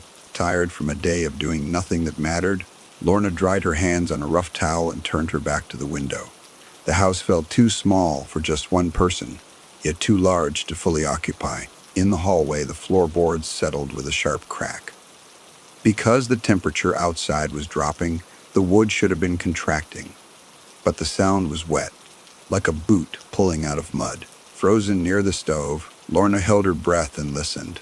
Nothing followed the sound except the steady ticking of the wall clock. Slowly, she moved toward the table where her single plate waited. The smell of roasted root vegetables filled the room, earthy and sweet, but beneath it lay a fainter scent she couldn't place. It smelled like damp wool and turned earth, the way the cellars smelled after a long rain. She sat down, pulling her cardigan tighter around her shoulders. Beneath her feet, the linoleum felt oddly warm. Although the heating had been off since morning, a gentle heat radiated up through the soles of her shoes. Unsettled by the sensation, Lorna shifted her weight, rubbing her shoes against the floor. The warmth remained constant and localized, as if something large was sleeping just under the foundation. She picked up her fork, but her appetite had vanished. Outside, the wind picked up, brushing long, dry fingers against the siding of the house. Lorna looked at the reflection in the dark window, seeing only her own pale face and the kitchen behind her. For a second, the reflection seemed to lag, blinking a fraction of a second after she did. Carefully, she looked away, focusing on the salt shaker. Her mother used to say the house had a memory, that it held on to things it liked. Lorna had never liked that idea, and she liked it even less now that she was the only thing left for it to hold. She pushed her plate away. From the back of the house, a draft drifted in. Because all the doors were locked, the movement of air shouldn't have been possible. Alert now, Lorna stood up, the chair legs scraping harshly against the floor. She walked into the hallway, past the clock that watched her with its white face. Near the back door, the air grew colder, smelling distinctly of the fields. The heavy oak door was shut, the bolt thrown, but the cold leaped through the wood itself. Slowly, Lorna reached out and placed her palm against the center panel. It felt thin, brittle, as if the wood had lost its substance. Through the door, she could hear the field waiting. It wasn't a sound exactly, but a pressure against her ears, a vast emptiness demanding to be filled. Uneasy, she pulled her hand back and rubbed it against her jeans. The grain of the wood had left a pattern on her skin that looked like a map of veins. In the living room, the shadows had stretched until they touched. While she hadn't turned on the lamps yet, the room wasn't fully dark. A pale gray light seeped in from the yard. Lorna walked to the armchair by the fireplace, the one her grandmother had died in. She sat on the edge, not wanting to sink back into the cushions that still held the shape of another woman. Quietly, the house breathed around her. The walls creaked in a rhythm that matched her own pulse, slow and heavy. Distracted by the sink, Lorna tried to change her breathing, taking short, shallow gasps. The creaking changed instantly to natural. She stood up quickly, her heart hammering against her ribs. This was just isolation, she told herself. Just the mind playing tricks in a quiet house at the edge of winter. She needed noise. She needed distraction. Desperately, she crossed to the radio on the sideboard and clicked the dial. Static hissed out, loud and white, filling the corners of the room. Relieved by the chaos of the sound, she turned it down to a low murmur and leaned against the wall. The announcer's voice was garbled, drifting in and out of the hiss. Heavy frost expected, the voice said, tinny and distant. Roots going deep. Lorna frowned. That wasn't a weather report. She turned the dial slightly, trying to clear the signal. The static cleared for a moment, sharp and lucid. She was listening now, the voice said. Her hand jerked back from the radio as it burned. The dial spun and the static returned, burying the voice. Shaking, Lorna backed away until she hit the sofa. The room felt suddenly crowded, the air thick with attention. Slowly, she realized the warmth of the floor had spread. It was no longer just in the kitchen. She could feel it here, too, rising through the carpet. It felt biological, like the heat of a fever. She looked down at her feet, half expecting to see the floorboards sweating. They were dry, but the pattern of the wood grain seemed to be moving.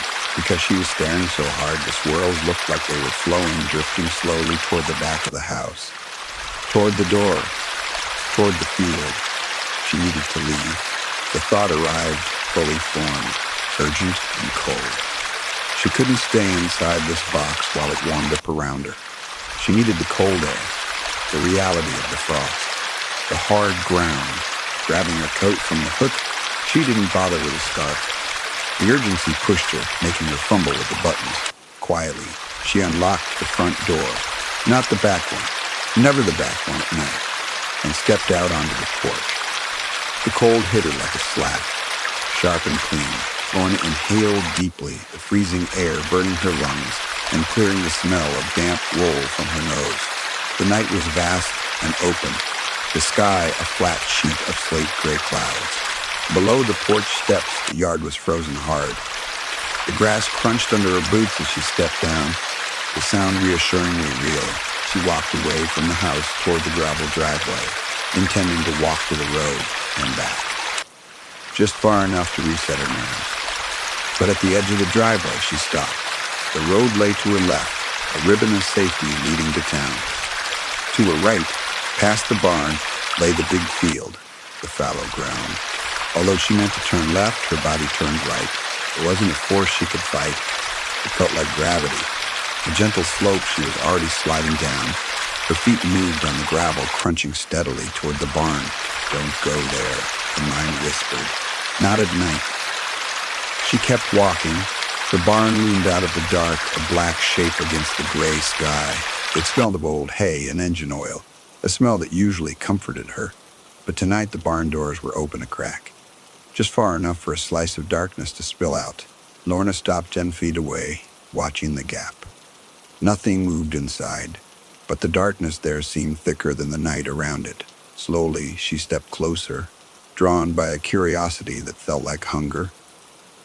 The gravel gave way to dirt, softened by the barn's shadow. She reached out and touched the rough wood of the door. It was warm, just like the kitchen floor. The warmth pulsed against her palm, a slow, rhythmic thrumming. Lorna snatched her hand away, wiping it on her coat. The barn wasn't empty, or rather, the structure itself was alive. From the crack in the door, a sound drifted out. It wasn't the wind. It sounded like soil shifting, like hundreds of roots pushing through dirt at the same time. A wet, tearing sound. She backed away, her boots slipping on the frozen mud. She turned to run back to the house to lock the door and hide under the covers until morning. But when she turned, the house was dark. All the lights she had left on the kitchen, the hallway, the lamp by the radio were out. The windows were black eyes staring back at her. And in the kitchen window, the one she had stood in front of 10 minutes ago, a face was watching. It was pale, indistinct, pressed close to the glass. Lorna froze, the scream dying in her throat. The face didn't move. It didn't look angry. It looked patient, and it looked exactly like her own. Frozen in the center of the frozen yard, Lorna stared at the face in the window. Although logic told her it must be a trick of the moonlight. The moon was hidden behind thick clouds. Quietly, the figure inside the dark kitchen raised a hand to the glass.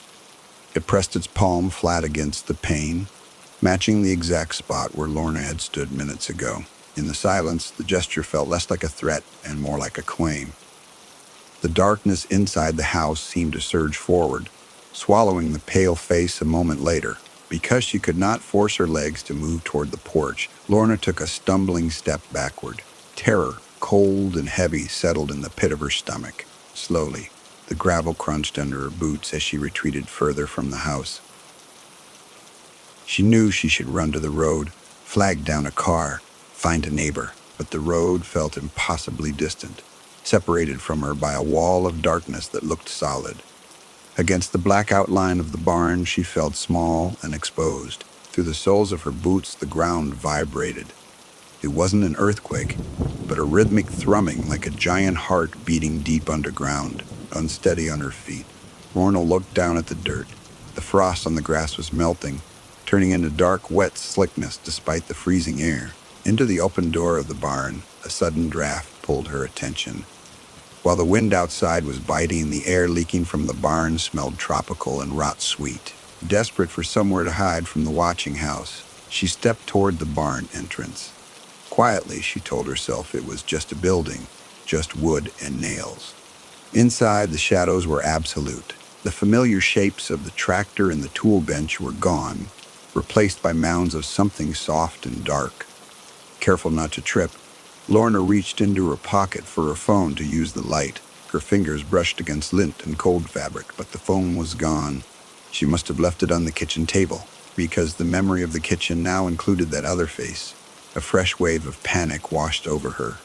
Blindly, she reached out to steady herself against a support beam. The wood was hot to the touch. It didn't just feel warm, it felt wet. Like skin sweating in a fever, the timber was slick with moisture. Recoiling, Lorna wiped her hand on her coat, but the sticky sensation remained. Slowly, her eyes adjusted to the gloom, aided by the faint gray light from the doorway. The barn floor was moving. What she had taken for mounds of hay were actually piles of earth that had erupted through the concrete. In the center of the room, the dirt churned slowly, turning over on itself quietly. Roots thick as her arms surfaced and sank back down, writhing like snakes. Against the far wall, her father's old workbench had been consumed. The roots had wrapped around it, crushing the metal legs and pulling the wood down into the soil. Unsettled by the violence of it, Lorna backed away until her shoulders hit the door frame. The structure groaned above her, the rafters shifting. From the churning earth, a sound rose.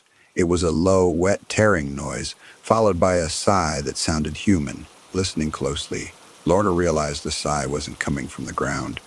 It was coming from the walls. They were breathing. The wooden slats of the barn expanded and contracted with a steady rhythm. Because the sound was so organic, Lorna felt a wave of nausea. She stumbled out of the barn, gasping for the cold, clean air of the yard. Outside, the temperature had dropped further. The sweat on her forehead turned to ice instantly, stinging her skin. She looked back at the house, hoping to see the lights return, hoping to see normalcy. The house remained dark, a jagged silhouette against the sky. But the front door was open. While she had definitely locked it, it now stood wide, revealing the black throat of the hallway. Standing on the threshold was the figure. It wasn't just a face in the window anymore. It was a body, wearing her coat, her boots, standing with her posture. Quietly, the figure stepped onto the porch. It didn't rush. It walked down the steps with a terrible, fluid grace that Lorna knew she didn't possess. Terrified, she turned and ran. She didn't run toward the road. The road felt unreachable, a memory of a different life. She ran toward the only open space left.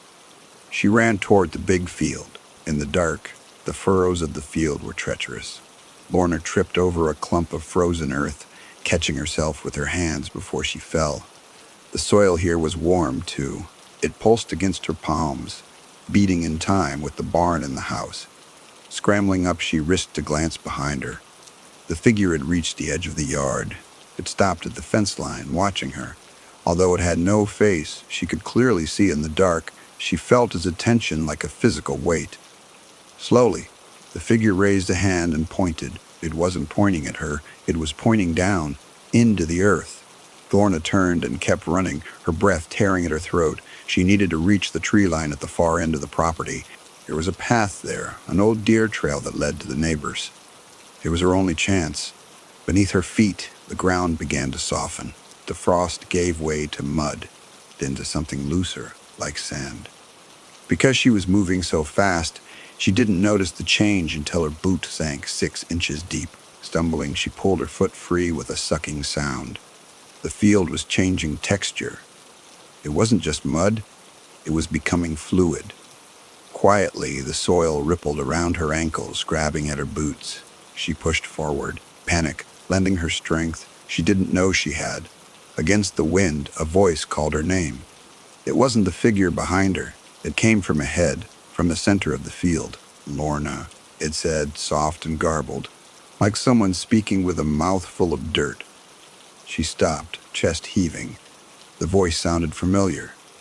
It sounded like her mother, but her mother had been dead for 5 years, buried in the town cemetery 3 miles away. Lorna, the voice said again, it's time to stop running. In the middle of the field, a shape rose from the earth. It wasn't a person. It was a tree or something that looked like a tree, growing fast, its branches unfolding in jerky spasms. While she watched, the bark shifted and settled, taking on the color of pale skin. Lorna stood paralyzed. The thing wasn't wood. It was flesh. The branches were arms, dozens of them reaching up toward the black sky. The trunk was a mass of fused bodies, their faces pressed outward, eyes closed, mouths open in the silent chant. Slowly, she recognized the faces. her grandmother, her great-aunt, women she had seen in old photo albums. And near the base, half submerged in the soil, was her mother. Her mother's eyes were open. They were dark, entirely black, reflecting no light. Because the sight broke something inside her, Lorna dropped to her knees. The warmth of the ground soaked through her jeans instantly. "We wait," her mother's face said, though her lips didn't move. The voice echoed directly in Lorna's head. "We always wait." Quietly, the roots around Lorna's legs began to move. They weren't aggressive. They curled around her boots gently, like a cat winding around ankles. She tried to pull away, but her muscles refused to obey. The warmth was seducing her nerve endings, telling them to rest. From the direction of the house, footsteps approached. The doppelganger was walking across the field. It moved over the soft earth without sinking, floating just above the surface. Lorna watched it come, too tired to scream. The figure stopped 10 feet away. It looked down at her with eyes that were flat and empty. "You're tired," the figure said. It spoke with Lorna's voice, but without the fear. "It's hard to be separate." In the space between them, the air shimmered with heat. The cold winter night had been pushed back by the radiating warmth of the field. Lorna felt sweat trickling down her back. The smell of turned earth was overpowering now, filling her mouth and nose. "What are you?" Lorna whispered. Her voice sounded thin, pathetic against the hum of the land. "I am the part that stays," the figure said. "You are the part that runs, but running is done now." Slowly, the figure extended a hand. The skin was perfect and blemished, unlike Lorna's own rough, work-worn hands. "Give it to me," the figure said. "Give you what?" Lorna asked, trembling. "The burden," the figure said. "The name. The life. We need it for the house." Against her will, Lorna understood. The house needed a tenant. It needed a face to look out the window. It needed someone to boil water and walk the halls and keep the routine. But the land needed her, the substance of her. The tree thing in the center of the field groaned.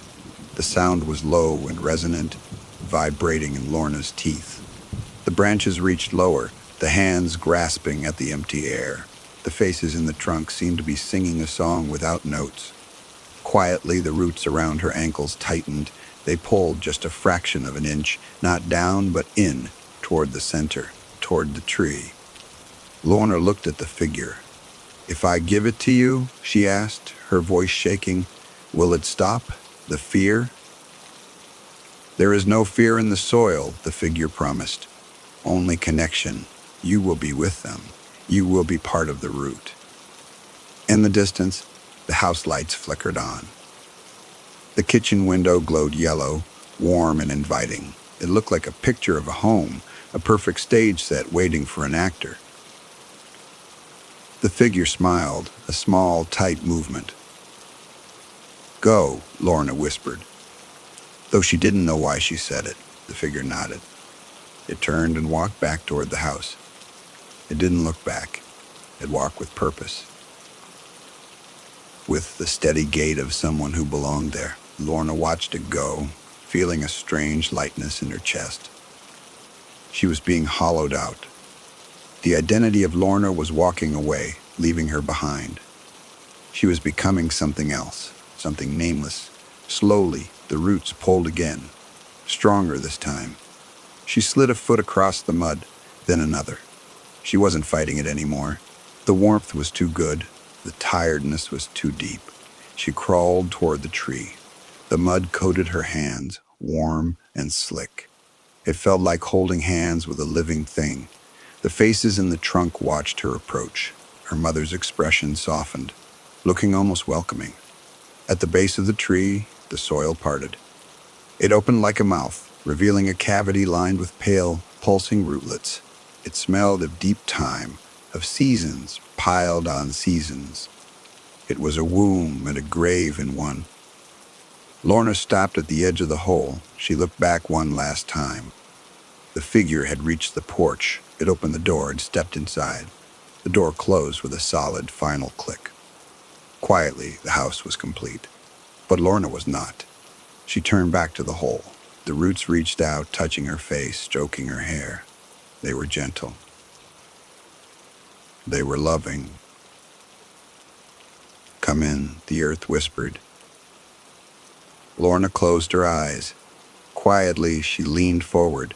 Against her cheek, the soil felt less like dirt and more like memory, although gravity tipped the decision out of her hands. The descent was slow, controlled by the winding roots that cradled her weight. Wrapped in wet warmth, Lorna slid downward into the cavity, the light from the surface shrinking to a pinprick before vanishing completely. The earth closed over her head, sealing the silence. The darkness was absolute, but not empty. Quietly, small fibers began to weave into the fabric of her clothes, seeking the heat of her skin. Because she was no longer fighting, the earth accepted her faster than she expected. In the space around her, she heard the heartbeat of the field, a slow, thundering rhythm that vibrated in her marrow. Suspended in the soil, images flashed behind her eyelids, bright and sharp. Roots weren't just wood in this place. They were nerves transmitting data from the surface to the deep. Slowly, she felt what the land felt, the weight of the frost above, the sleeping seeds, the hunger of the beetles. While the house above was a shell, she realized this place was the engine that kept it running. At the edge of her awareness, a new sensation bloomed, a phantom limb phenomenon, but for an entire life. Moving through the kitchen 200 feet away, the doppelganger turned on the tap. Distantly, Lorna felt the cold water on hands that were no longer hers. Because they were connected by the root, she realized she hadn't lost the house. She had become the battery for it. Her mother's voice returned, clearer now, echoing not in her ears but in her chest. Softly, it didn't speak in words but in impressions awash of comfort, a dismissal of pain. In this depth, language was too slow to be useful. United by the root system, the women who had come before her shared a single, fluid consciousness, a river of experience where no one was ever lonely. Although the comfort was seductive, a spark of terror remained buried deep in Lorna's mind, hidden by the overwhelming sense of we. The fragment of I kicked and screamed. Desperately, she tried to remember her own name, repeating it against the mental static. Against the crushing weight of belonging, her individuality felt incredibly small, a grain of sand in a landslide. The soil began to harden around her legs, changing from mud to something denser. Gently, it wasn't crushing her, just setting her in place like a stone in a wall. Because she was becoming structure, the earth needed her to be firm. Frozen in the amber of the ground, she realized she was becoming a support beam for the reality above, a stabilizing anchor for the creature walking in her kitchen. From this vantage point, she saw the seasons cycle in seconds, a dizzying time lapse of the field's memory. Winter was just a breath intake. Summer was the long, hot exhale. Rapidly, time lost its linearity, looping back on itself in endless patterns of growth and rot. While she had worried about one evening of loneliness, the land worried about centuries of feeding. Hidden in the network, underneath the comfort of the ancestors, she sensed something else. Beneath the women, beneath the roots, something older lay sleeping in the bedrock. Quietly, she understood that even the tree of flesh was just a feeder mechanism for something deeper, something that didn't care about lineage or memory. The warmth wasn't safety, it was digestion. Although she wanted to sleep, the realization jolted her into a panic. Wildly, she tried to move her hand, to claw at the dirt, to swim back to the surface. Encased in mud, her fingers barely twitched, held fast by thousands of microscopic hairs. In the house above, the doppelganger dropped a cup, the ceramic shattering on the floor in perfect sync with Lorna's internal scream. The connection snapped tight, locking her paralysis. Abruptly, the flow of soothing images stopped, replaced by a rigid, holding pressure. Because she had resisted, the earth tightened its grip, transitioning from embrace to prison. Held between the surface and the deep, she hung in the balance, fully conscious but utterly immobile. In the dark, the roots began to enter her pores.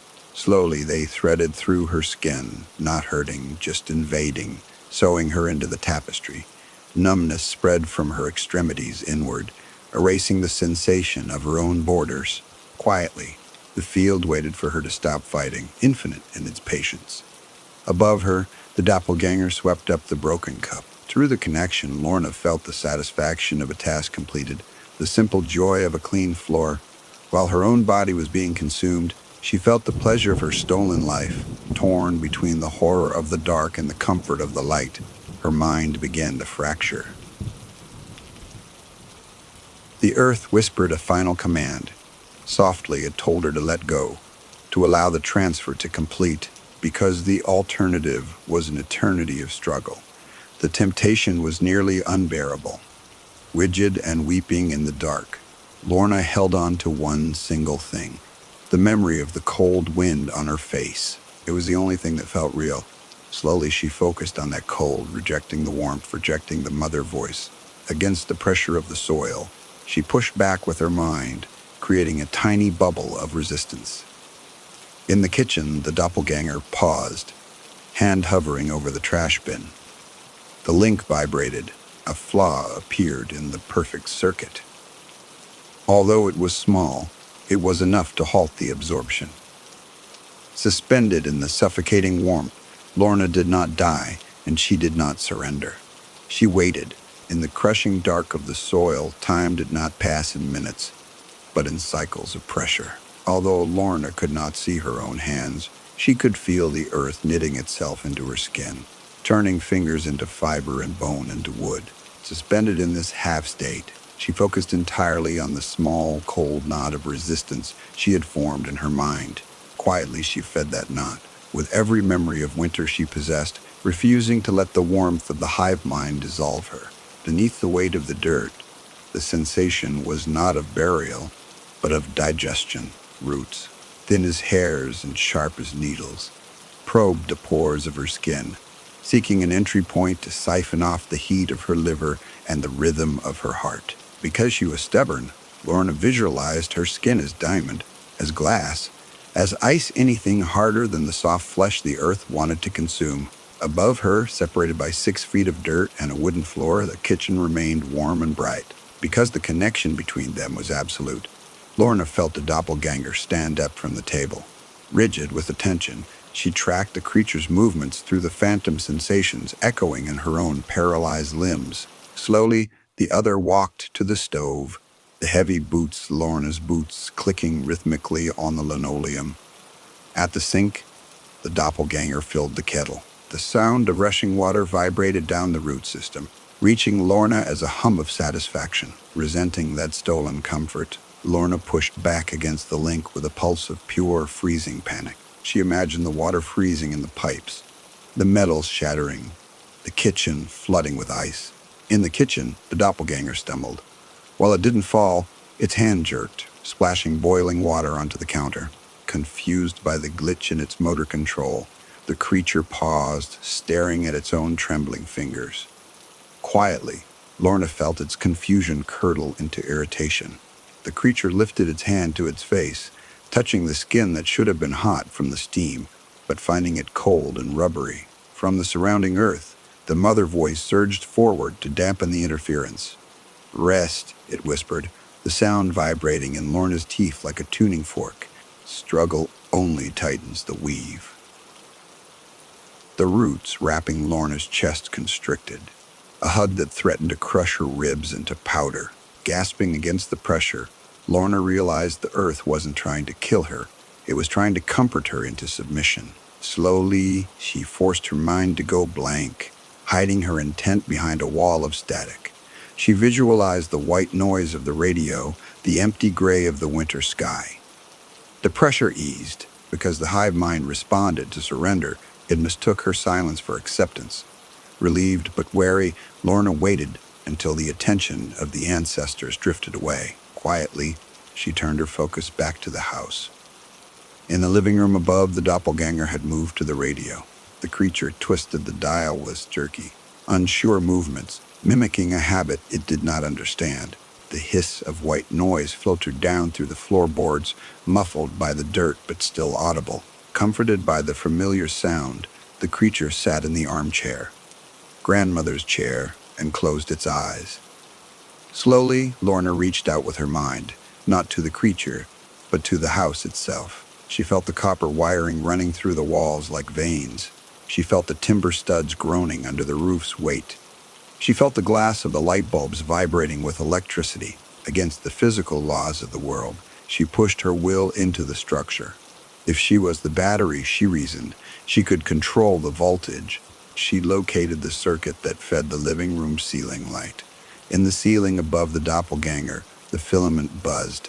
Although it was rated for thousands of hours, the glass bulb grew impossibly hot in seconds. Disturbed by the high-pitched whine, the creature opened its eyes. Quietly, the bulb exploded. Glass rained down on the carpet. Because the creature was wearing Lorna's thick coat, it wasn't cut, but the violence of the event shattered its calm.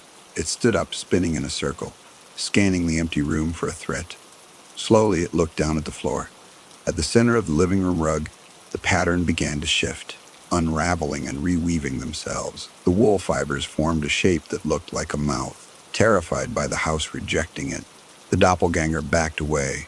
It tried to speak, to assert its dominance, but its throat produced only the sound of dry leaves rustling. Beneath the floor, Lorna felt a surge of grim triumph. But the victory was short-lived. From the deep earth below her feet, the ancient presence woke up. It didn't speak like her mother. It didn't use words or images. It used weight. A crushing, oceanic heaviness slammed into Lorna's mind, pinning her consciousness to the floor of the void. You are a component. The presence projected, the thought arriving as a headache that split her vision. Components do not malfunction. In the dark, the roots around her neck began to pulse. They weren't feeding her anymore. They were draining her. Lorna felt her memories being siphoned off, sucked out to repair the damage she had caused upstairs. The memory of the light bulb exploding vanished from her mind, harvested to fix the fixture. She screamed, but no sound came out of her earth-filled mouth. The drain was agonizing, a physical extraction of her history. She felt her childhood bedroom dissolving. She felt the name of her first dog fading. She felt the face of her father blurring into nothingness. Desperately, she grabbed onto the only thing she had left. The connection to the doppelganger. If the earth wanted to drain her, she would pull the creature down with her. She latched onto the link with mental claws, dragging the other's consciousness toward the dark. In the living room, the doppelganger grabbed its head and screamed. The sound was Lorna's scream, perfectly replicated. It fell to its knees, clawing at the carpet. Slowly, the floorboards beneath the creature began to soften. The wood turned to mud, then to liquid. The doppelganger scrambled backward, but the house was no longer solid. Quietly, the living room floor opened up. Beneath the dissolving floorboards, the void waited. Although the doppelganger clawed at the carpet, its fingers found no purchase on the melting wool. Buried deep in the root system, Lorna pulled harder, channeling every ounce of her remaining will into the drag. She felt the creature's panic vibrating down the link, a delicious, frantic energy that she drank greedily. The wood groaned once, a sound like a ship breaking apart, and then collapsed inward. The doppelganger fell, tumbling through the crawl space and hitting the wet earth of the basement with a heavy thud. In the soil below, the roots reacted instantly. They didn't know the difference between the original and the copy. They only knew that biomass had arrived. Dozens of pale white feeders burst from the cellar walls, wrapping around the doppelganger's legs before it could stand. From her prison in the deep, Lorna felt the impact. The shock wave traveled through the dirt, shaking her bones. Now, she thought, projecting the command upward, take it back. But the ancient presence had other ideas. Because the house needed a tenant, and because Lorna was currently malfunctioning, the earth made a cold, calculated decision. The drain on Lorna's memories stopped abruptly. Instead, the flow reversed. Slowly, the roots began to pump the doppelganger's stolen vitality into Lorna. It wasn't a gift. It was a recycling process. The creature above screamed as its artificial flesh began to dissolve, breaking down into raw energy that flooded Lorna's veins like liquid fire. She gasped, her lungs filling with mud that tasted like iron. The energy was too much.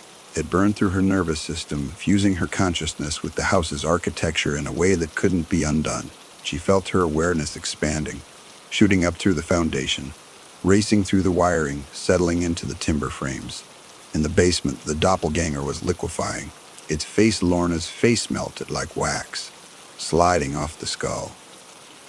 The roots drank the slurry, feeding it directly to the original. Lorna felt her own body changing in the dark, hardening, stretching. Her skin turned to bark. Her blood turned to sap.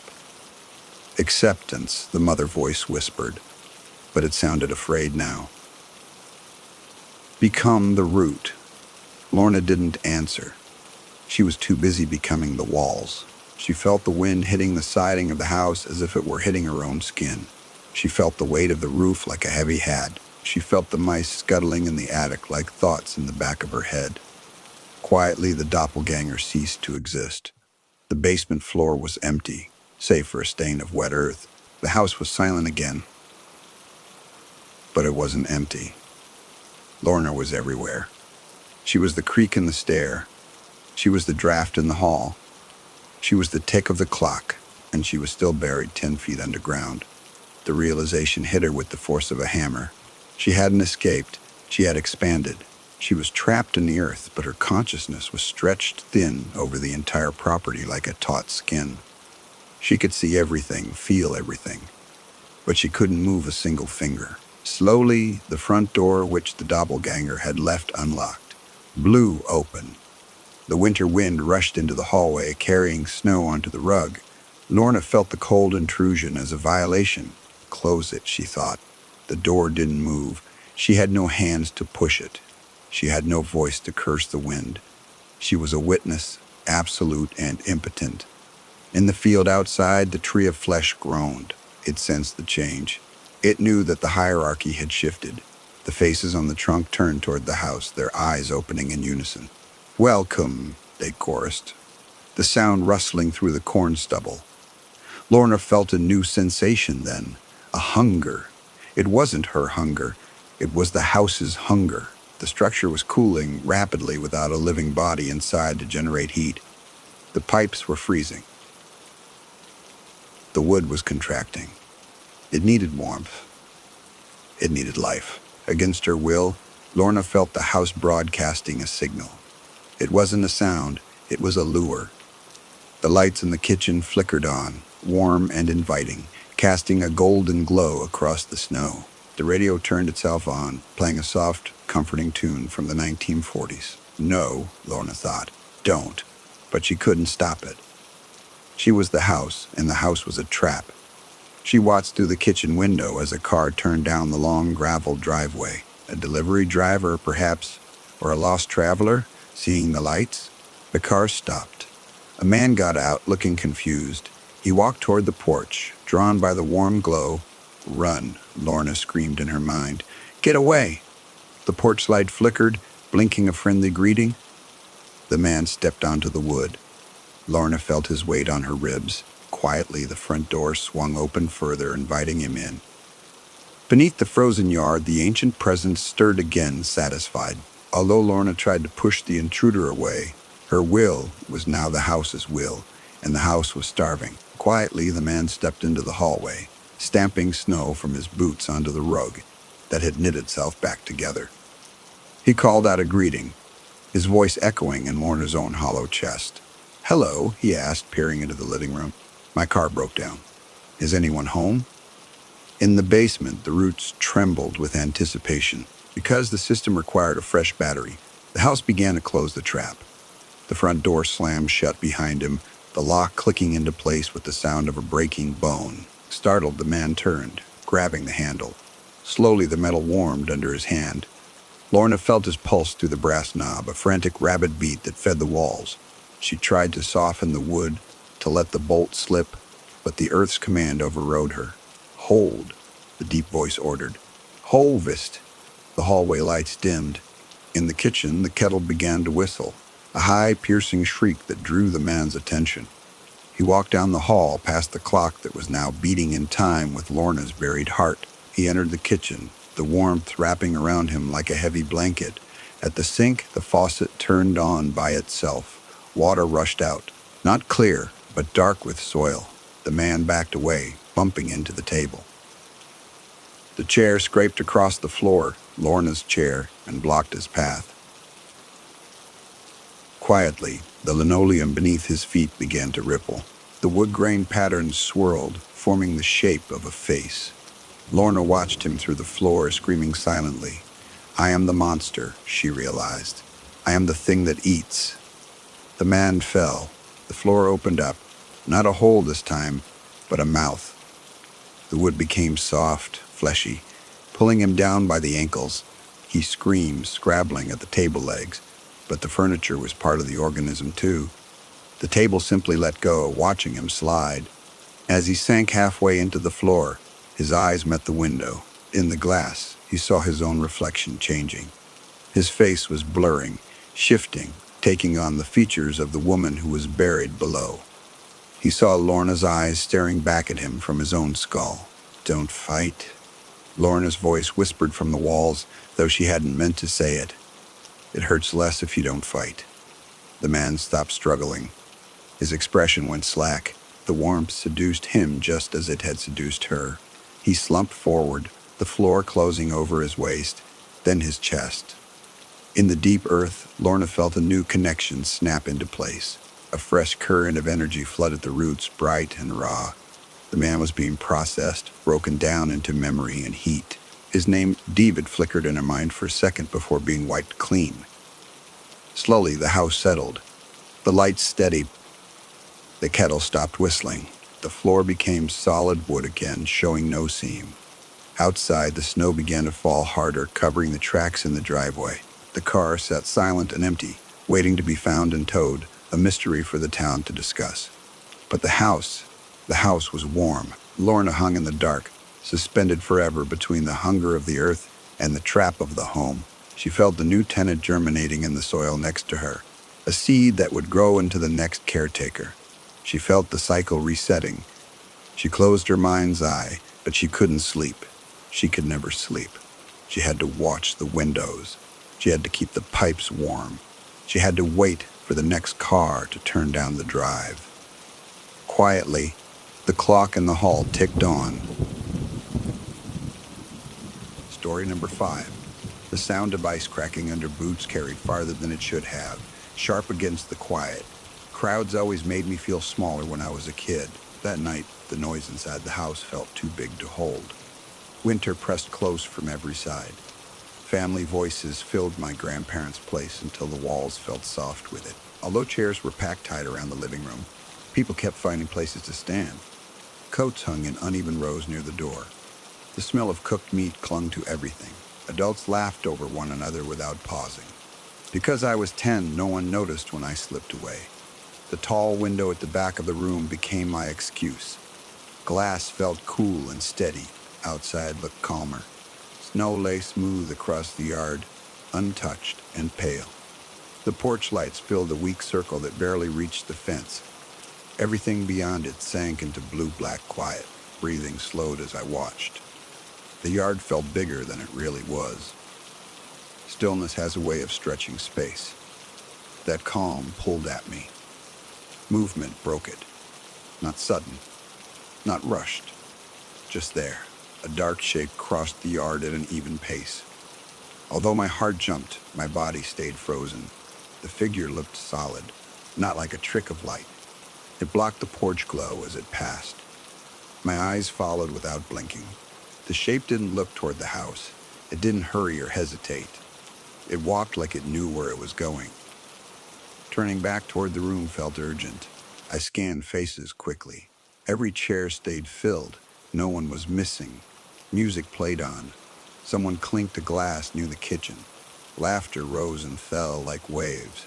None of it touched what I had seen. Tugging my mother's sleeve felt necessary. Because she was mid-conversation, she barely looked down. Words rushed out anyway. About the yard. About a man. Her hand brushed my hair once. A quick smile followed. She said winter light makes shapes. The television flickers too. That answer settled wrong immediately. I stepped away before she could say more. The room felt louder now. Too crowded. My uncle stood near the hallway with a plate he hadn't eaten from. He listened longer than my mother had. His brow tightened slightly. Doubt mixed with attention. I pointed toward the window again. He followed my hand. The yard lay still. Nothing moved. He nodded once and said he'd check. A flashlight appeared from a drawer. The beam clicked on softly, thin and yellow. Watching him step outside made my stomach tighten. Cold rushed in briefly before the door shut. Snow crunched under his boots. The porch light brightened. I pressed closer to the glass. The flashlight traced the fence line slowly. It paused near the shed, then moved on. No tracks showed in the snow. The beam swept the ground carefully. Corners received attention. Nothing answered. He came back inside, shaking his head. Snow dusted his shoulders. He smiled like someone closing a worry, said there was nothing there. Dessert followed that. Plates passed from hand to hand. Music grew louder again. The moment slipped away from everyone else. It didn't slip away from me. The image stayed sharp, solid, deliberate. Midnight arrived with cheers. Voices rose together. Glasses clashed. I felt separate from it. Getting ready to leave took longer than it should have. Coats tangled with sleeves. Doors opened and shut. Cold poured in again. Walking into the yard felt different now. Snow reflected the house lights faintly. The other house stood dark across the way. Quiet and watching, someone waited near its back door. My uncle waved from the porch. He leaned in for a quick hug. I barely felt it. My eyes dropped without thinking. The basement window sat low to the ground, dark glass, too clear. Movement passed behind it. The same shape, the same steady walk. Air left my chest all at once. Pointing happened before words. My voice came out sharp, too loud. No one reacted fast enough. My mother sighed instead of looking. She urged me toward the car. Impatience edged the tone. I couldn't move. I figured across the window again. There was nowhere to hide down there. No reason to move. Kitchen lights glowed inside the main house. My aunt stood there talking to someone, visible, accounted for. Fear sharpened into certainty, not panic. Knowing. My uncle noticed them, not the window, me. He told us to leave, promised to check everything. His voice stayed calm, too calm. The car door closed heavy behind me. Engine noise filled the space. I watched the house as we pulled away. The window stayed dark. The drive home felt stretched thin. Streetlights slid past. My chest stayed tight. Questions stacked silently. Warmth didn't help when we got inside. Shoes came off slowly. The house felt unfamiliar. Quiet pressed close. I grabbed the phone without asking. My fingers shook while typing. The message stayed simple. Did you find anyone? Waiting felt longer than it should have. The room listened. Finally, the screen lit up. No one left. He said every door was locked. Basement included. Nothing disturbed. Nothing listened. Sleep refused to come. The figure stayed clear when I closed my eyes. Not threatening, present. Something had crossed that yard. Something had walked past that window. And only I had noticed. Morning didn't wash it away. Although daylight filled the house, the feeling stayed put. It sat heavy in my chest, waiting. The days after New Year's felt louder than usual. School hallways echoed too much. Lockers slammed harder than they needed to. Windows pulled my attention away from lessons. Photos from the party showed up on the fridge. Smiling faces crowded the frame. I stood near the edge and everyone, looking outward. No one talked about that night again. Adults moved on easily. Conversations drifted back to work and weather. I listened for hints that never came, going back to my grandparents' house later that winter felt lonely. Snow piled higher along the fence. The yard looked smaller in daylight. Less mysterious, but not safe. I caught myself counting steps without trying. From the porch to the window. From the window to the shed. Distances mattered now. The basement windows stayed dark, always clean. Always clear, too clear. My uncle avoided that side of the house when he could. I noticed before I understood why. People change paths without admitting it. Fear hides in habits. One afternoon I asked if anyone had lost anything that night. Food, coats, shoes. The question landed badly. My uncle paused longer than he should. He shrugged in the end. Said houses eat things sometimes. That answer didn't sit right. Houses don't walk. They don't cross yards. They don't choose windows. Time moved on anyway. Years passed without softening memory. Details stayed sharp. Too sharp. When I turned 13, renovations began. Dust filled the air. Furniture shifted. Walls opened. Helping felt exciting at first. Old houses hide stories.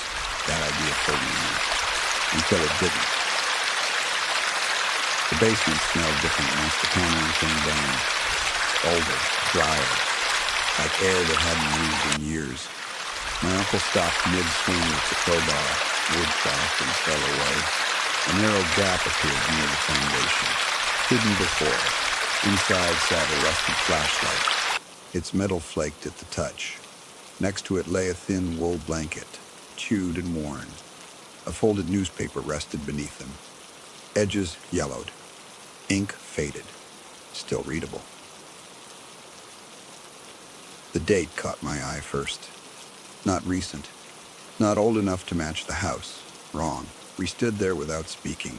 Dust settled slowly. The basement felt smaller. Crowded. My uncle laughed too fast.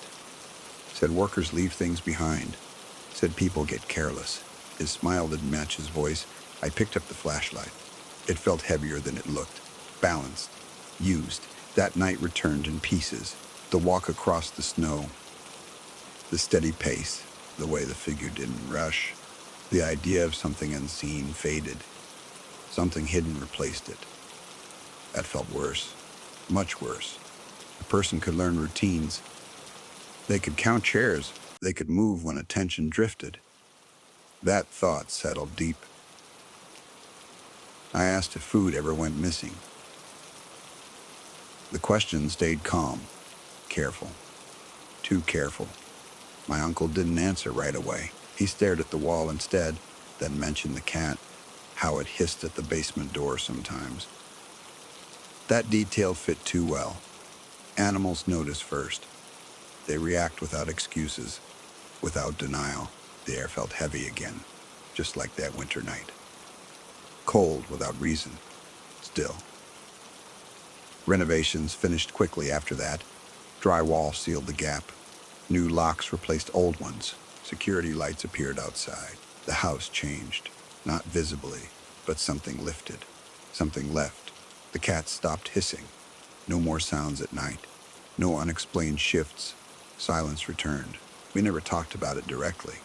Looks replaced words. Certain rooms stayed avoided. Certain windows stayed watched. New Year's came again. No figure crossed the yard. Snow stayed untouched. Nothing moved. Still I looked, every time. Just in case. Growing up didn't make the memory fade. It changed how it fit inside me. Fear softened into awareness. That stayed. Family gatherings moved to different houses over the years. Different layouts, different windows. I still found myself near the edges. Standing by glass became automatic, not obvious. Just enough to see outside. Just enough to count. No one ever mentioned the basement again. The renovations became a closed story. Something fixed. Something handled. But handled didn't mean gone. It meant quiet. The kind of quiet that behaves. The kind that waits. I visited my uncle once more before he sold the house. Boxes filled the living room. Furniture was gone. The space felt exposed. Snow hadn't fallen yet that year. The yard looked bare, smaller without white covering it. Honest. I paused near the back door. Not for long, just long enough. Old habits don't announce themselves. The basement window had been replaced. Smaller, reinforced, clouded. That should have brought relief. It didn't. It felt deliberate, like a choice made late. On the drive home, I thought about how easily people blend in. Not vanish, blend. Become background. Some lives exist between moments, between glances, between loud distractions. They don't need permission. As an adult, I understand how routines create blind spots, how celebrations lower attention, how warmth invites trust, how noise acts like cover. I check locks without thinking now. Windows too. Basements get extra time. It isn't fear, it's memory. Sometimes I dream of that yard. Not the figure, just the snow, smooth and waiting. In those dreams, I'm not 10. I'm standing where I am now, watching from inside, counting what shouldn't be missing. The memory never turned unreal for me. It turned practical, grounded, sharp. I learned early that danger doesn't always rush. Sometimes it walks. Sometimes it waits until you're distracted. Sometimes it already knows the way. That silhouette taught me to look twice, to notice what doesn't belong, to trust the moment before doubt steps in. That lesson stayed. Every New Year's Eve, I still pause near a window, just for a second, just to check. Then I step back into the room. Laughter carries on. Laughter carries on. Music rises, glasses clink. Life moves forward, and somewhere I know someone else might be standing quietly, watching from the edge of light, hoping no one counts, hoping no one looks up. Cold air felt different once the house emptied out, thinner and less forgiving. Although years had passed, the memory stayed close when I stepped back inside. Moving boxes waited near the door. The place felt paused. I was older when my uncle finally decided to sell. The house had outlived its purpose. Rooms echoed now. Sound didn't get lost anymore. Helping him pack felt necessary, not kind. Necessary. Loose ends have weight. Winter hadn't arrived yet, but the ground stayed hard. Because leaves clung to the yard instead of snow, everything looked exposed. No soft cover, no excuses.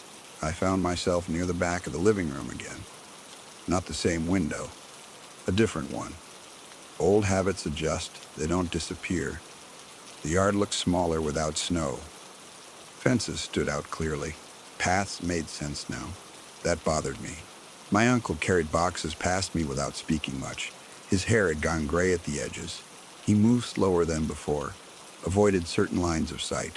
Standing there, I felt the same quiet pull. Not fear, attention. Like something remembered me first. I told myself it was nostalgia. Old places do that. They pull at memory. That explanation felt thin. The basement door stayed shut. Newer than the rest of the house, stronger, intentional. I didn't ask about it. Because questions invite stories, and I didn't want one. Silence felt safer. It always had. Packing took most of the afternoon. Dust lifted with every box. The house smelled dry, like it had been holding its breath. At some point, I ended up alone, downstairs. Not planned, not brave, just how it happened. Light from a single bulb stretched shadows long. The basement felt lower than I remembered. Ceiling closer, air heavier. The wall where the crawl space had been sealed looked clean. Too clean. New drywall against old stone. A decision frozen in place. I rested my palm against it without thinking. The surface stayed cold, unmoving, normal. For a moment, nothing else existed, just my breathing, the hum of the bulb, the quiet. Then came a feeling I hadn't expected. Not pressure, not sound, recognition. It felt like standing in a room with someone who didn't speak. Not threatening, just present. Aware. I pulled my hand back slowly. Because sudden movement felt rude, the bulb flickered once, then steadied. Nothing followed. No sound, no shift. But the moment stayed intact. Going back upstairs took effort. The steps felt steeper, each one louder. The house listened. My uncle didn't ask where I'd been. He didn't need to. Some things show on the face. He avoided my eyes. We finished packing as the sun dropped. Light thinned through the windows. Shadows reclaimed corners. The house settled. Before leaving, I stood in the yard alone. No snow, no cover, just open ground. Looking at the basement window felt different now. Smaller, clouded, less inviting. Understanding arrived quietly. Nothing had followed me. Nothing needed to. It had never wanted to leave. The figure I saw as a child hadn't been lost. It hadn't been wandering. It had been staying, counting. I realized then what had changed. Not the house. Me. I had learned to notice. Some places don't trap things. They host them, without ceremony, without rules. Leaving the property felt final. Not relief. Completion. Like closing a book you don't reread. The house sold quickly. New owners moved in. Lights returned to the windows. Life resumed. I never warned them. Not out of cruelty, out of certainty. They wouldn't listen. Years moved forward without incident. No news stories, no reports, nothing dramatic. That didn't surprise me. Whatever stayed there didn't need attention anymore. It had been seen. That was enough. Sometimes late at night I think about that yard. Not the figure. The timing. The patience. I understand now that some presences aren't threats. They're reflections of blind spots, of noise. The world doesn't change when you notice them. You do. Quietly. Permanently. Rain replaced snow in my memory after that. Different places. Same feeling. Recognition travels. I moved often in my 20s. Apartments. Old houses. Shared walls. Each place had its own sounds. Pipes. Neighbors. Wind. I learned which noises belonged, which ones repeated, which ones waited. Patterns matter. Sometimes I'd feel it again. Not a presence, an alignment, like standing in the right spot. Those moments never lasted. They didn't need to. Awareness isn't loud, it settles. Friends laughed when I mentioned being careful. Locks, windows, basements. I didn't explain why. Fear isn't the right word. Respect fits better. Boundaries matter. One winter, years later, I hosted New Year's myself. A small gathering. Controlled noise. Too much food. Laughter filled the room again. Music played. Glasses clinked. Familiar. I found myself near a window without realizing it. Old habit. Old lesson. Still intact. Outside, rain streaked the glass. No yard. No snow, just reflection. Midnight passed without ceremony. No cheers, just quiet smiles. Relief. When everyone left, silence returned. Thicker now. Owned. Mine. I turned off lights one by one. The house responded softly. Settling sounds. Normal. Standing alone, I waited. Not for fear. For confirmation. Nothing came. That absence felt earned. I had learned how to listen without inviting. How to notice without opening doors. That balance held. I understood then why the figure never frightened me as much as it should have. It wasn't hunting. It wasn't lost. It was existing. Some people live between moments. Some memories do too. They don't demand anything. They persist. The child I had been saw movement. The adult understood stillness. Both were true. Both mattered. I stopped wondering who the man was. Names don't help. Stories blur. Presence remains. What mattered was timing. The way attention slipped during celebration. The way silence reveals shape. The way children notice first. I keep that lesson close. Not as fear, as awareness, as habit. Every place has edges.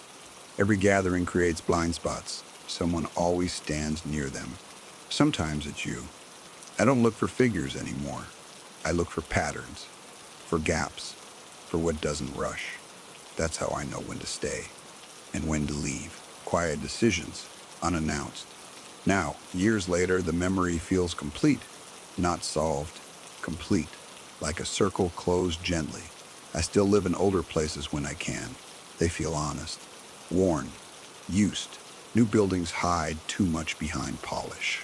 Old ones show where attention settled, where it lingered, where it stayed. Sometimes late at night, I stand by a window, not waiting, just aware, listening.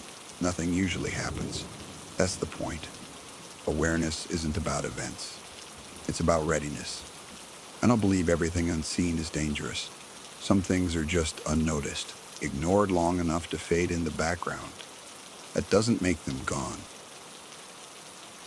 The figure from my childhood never returned, not because it left, because it didn't need to. It had already been seen. That was the exchange. Attention for distance, recognition for quiet, balance restored. I understand now why my uncle sealed the wall. Not to trap anything, to stop pretending it wasn't there, a line drawn. I carry that with me. In habits, in choices, in where I stand. If something passes a window and no one looks up, it still passes.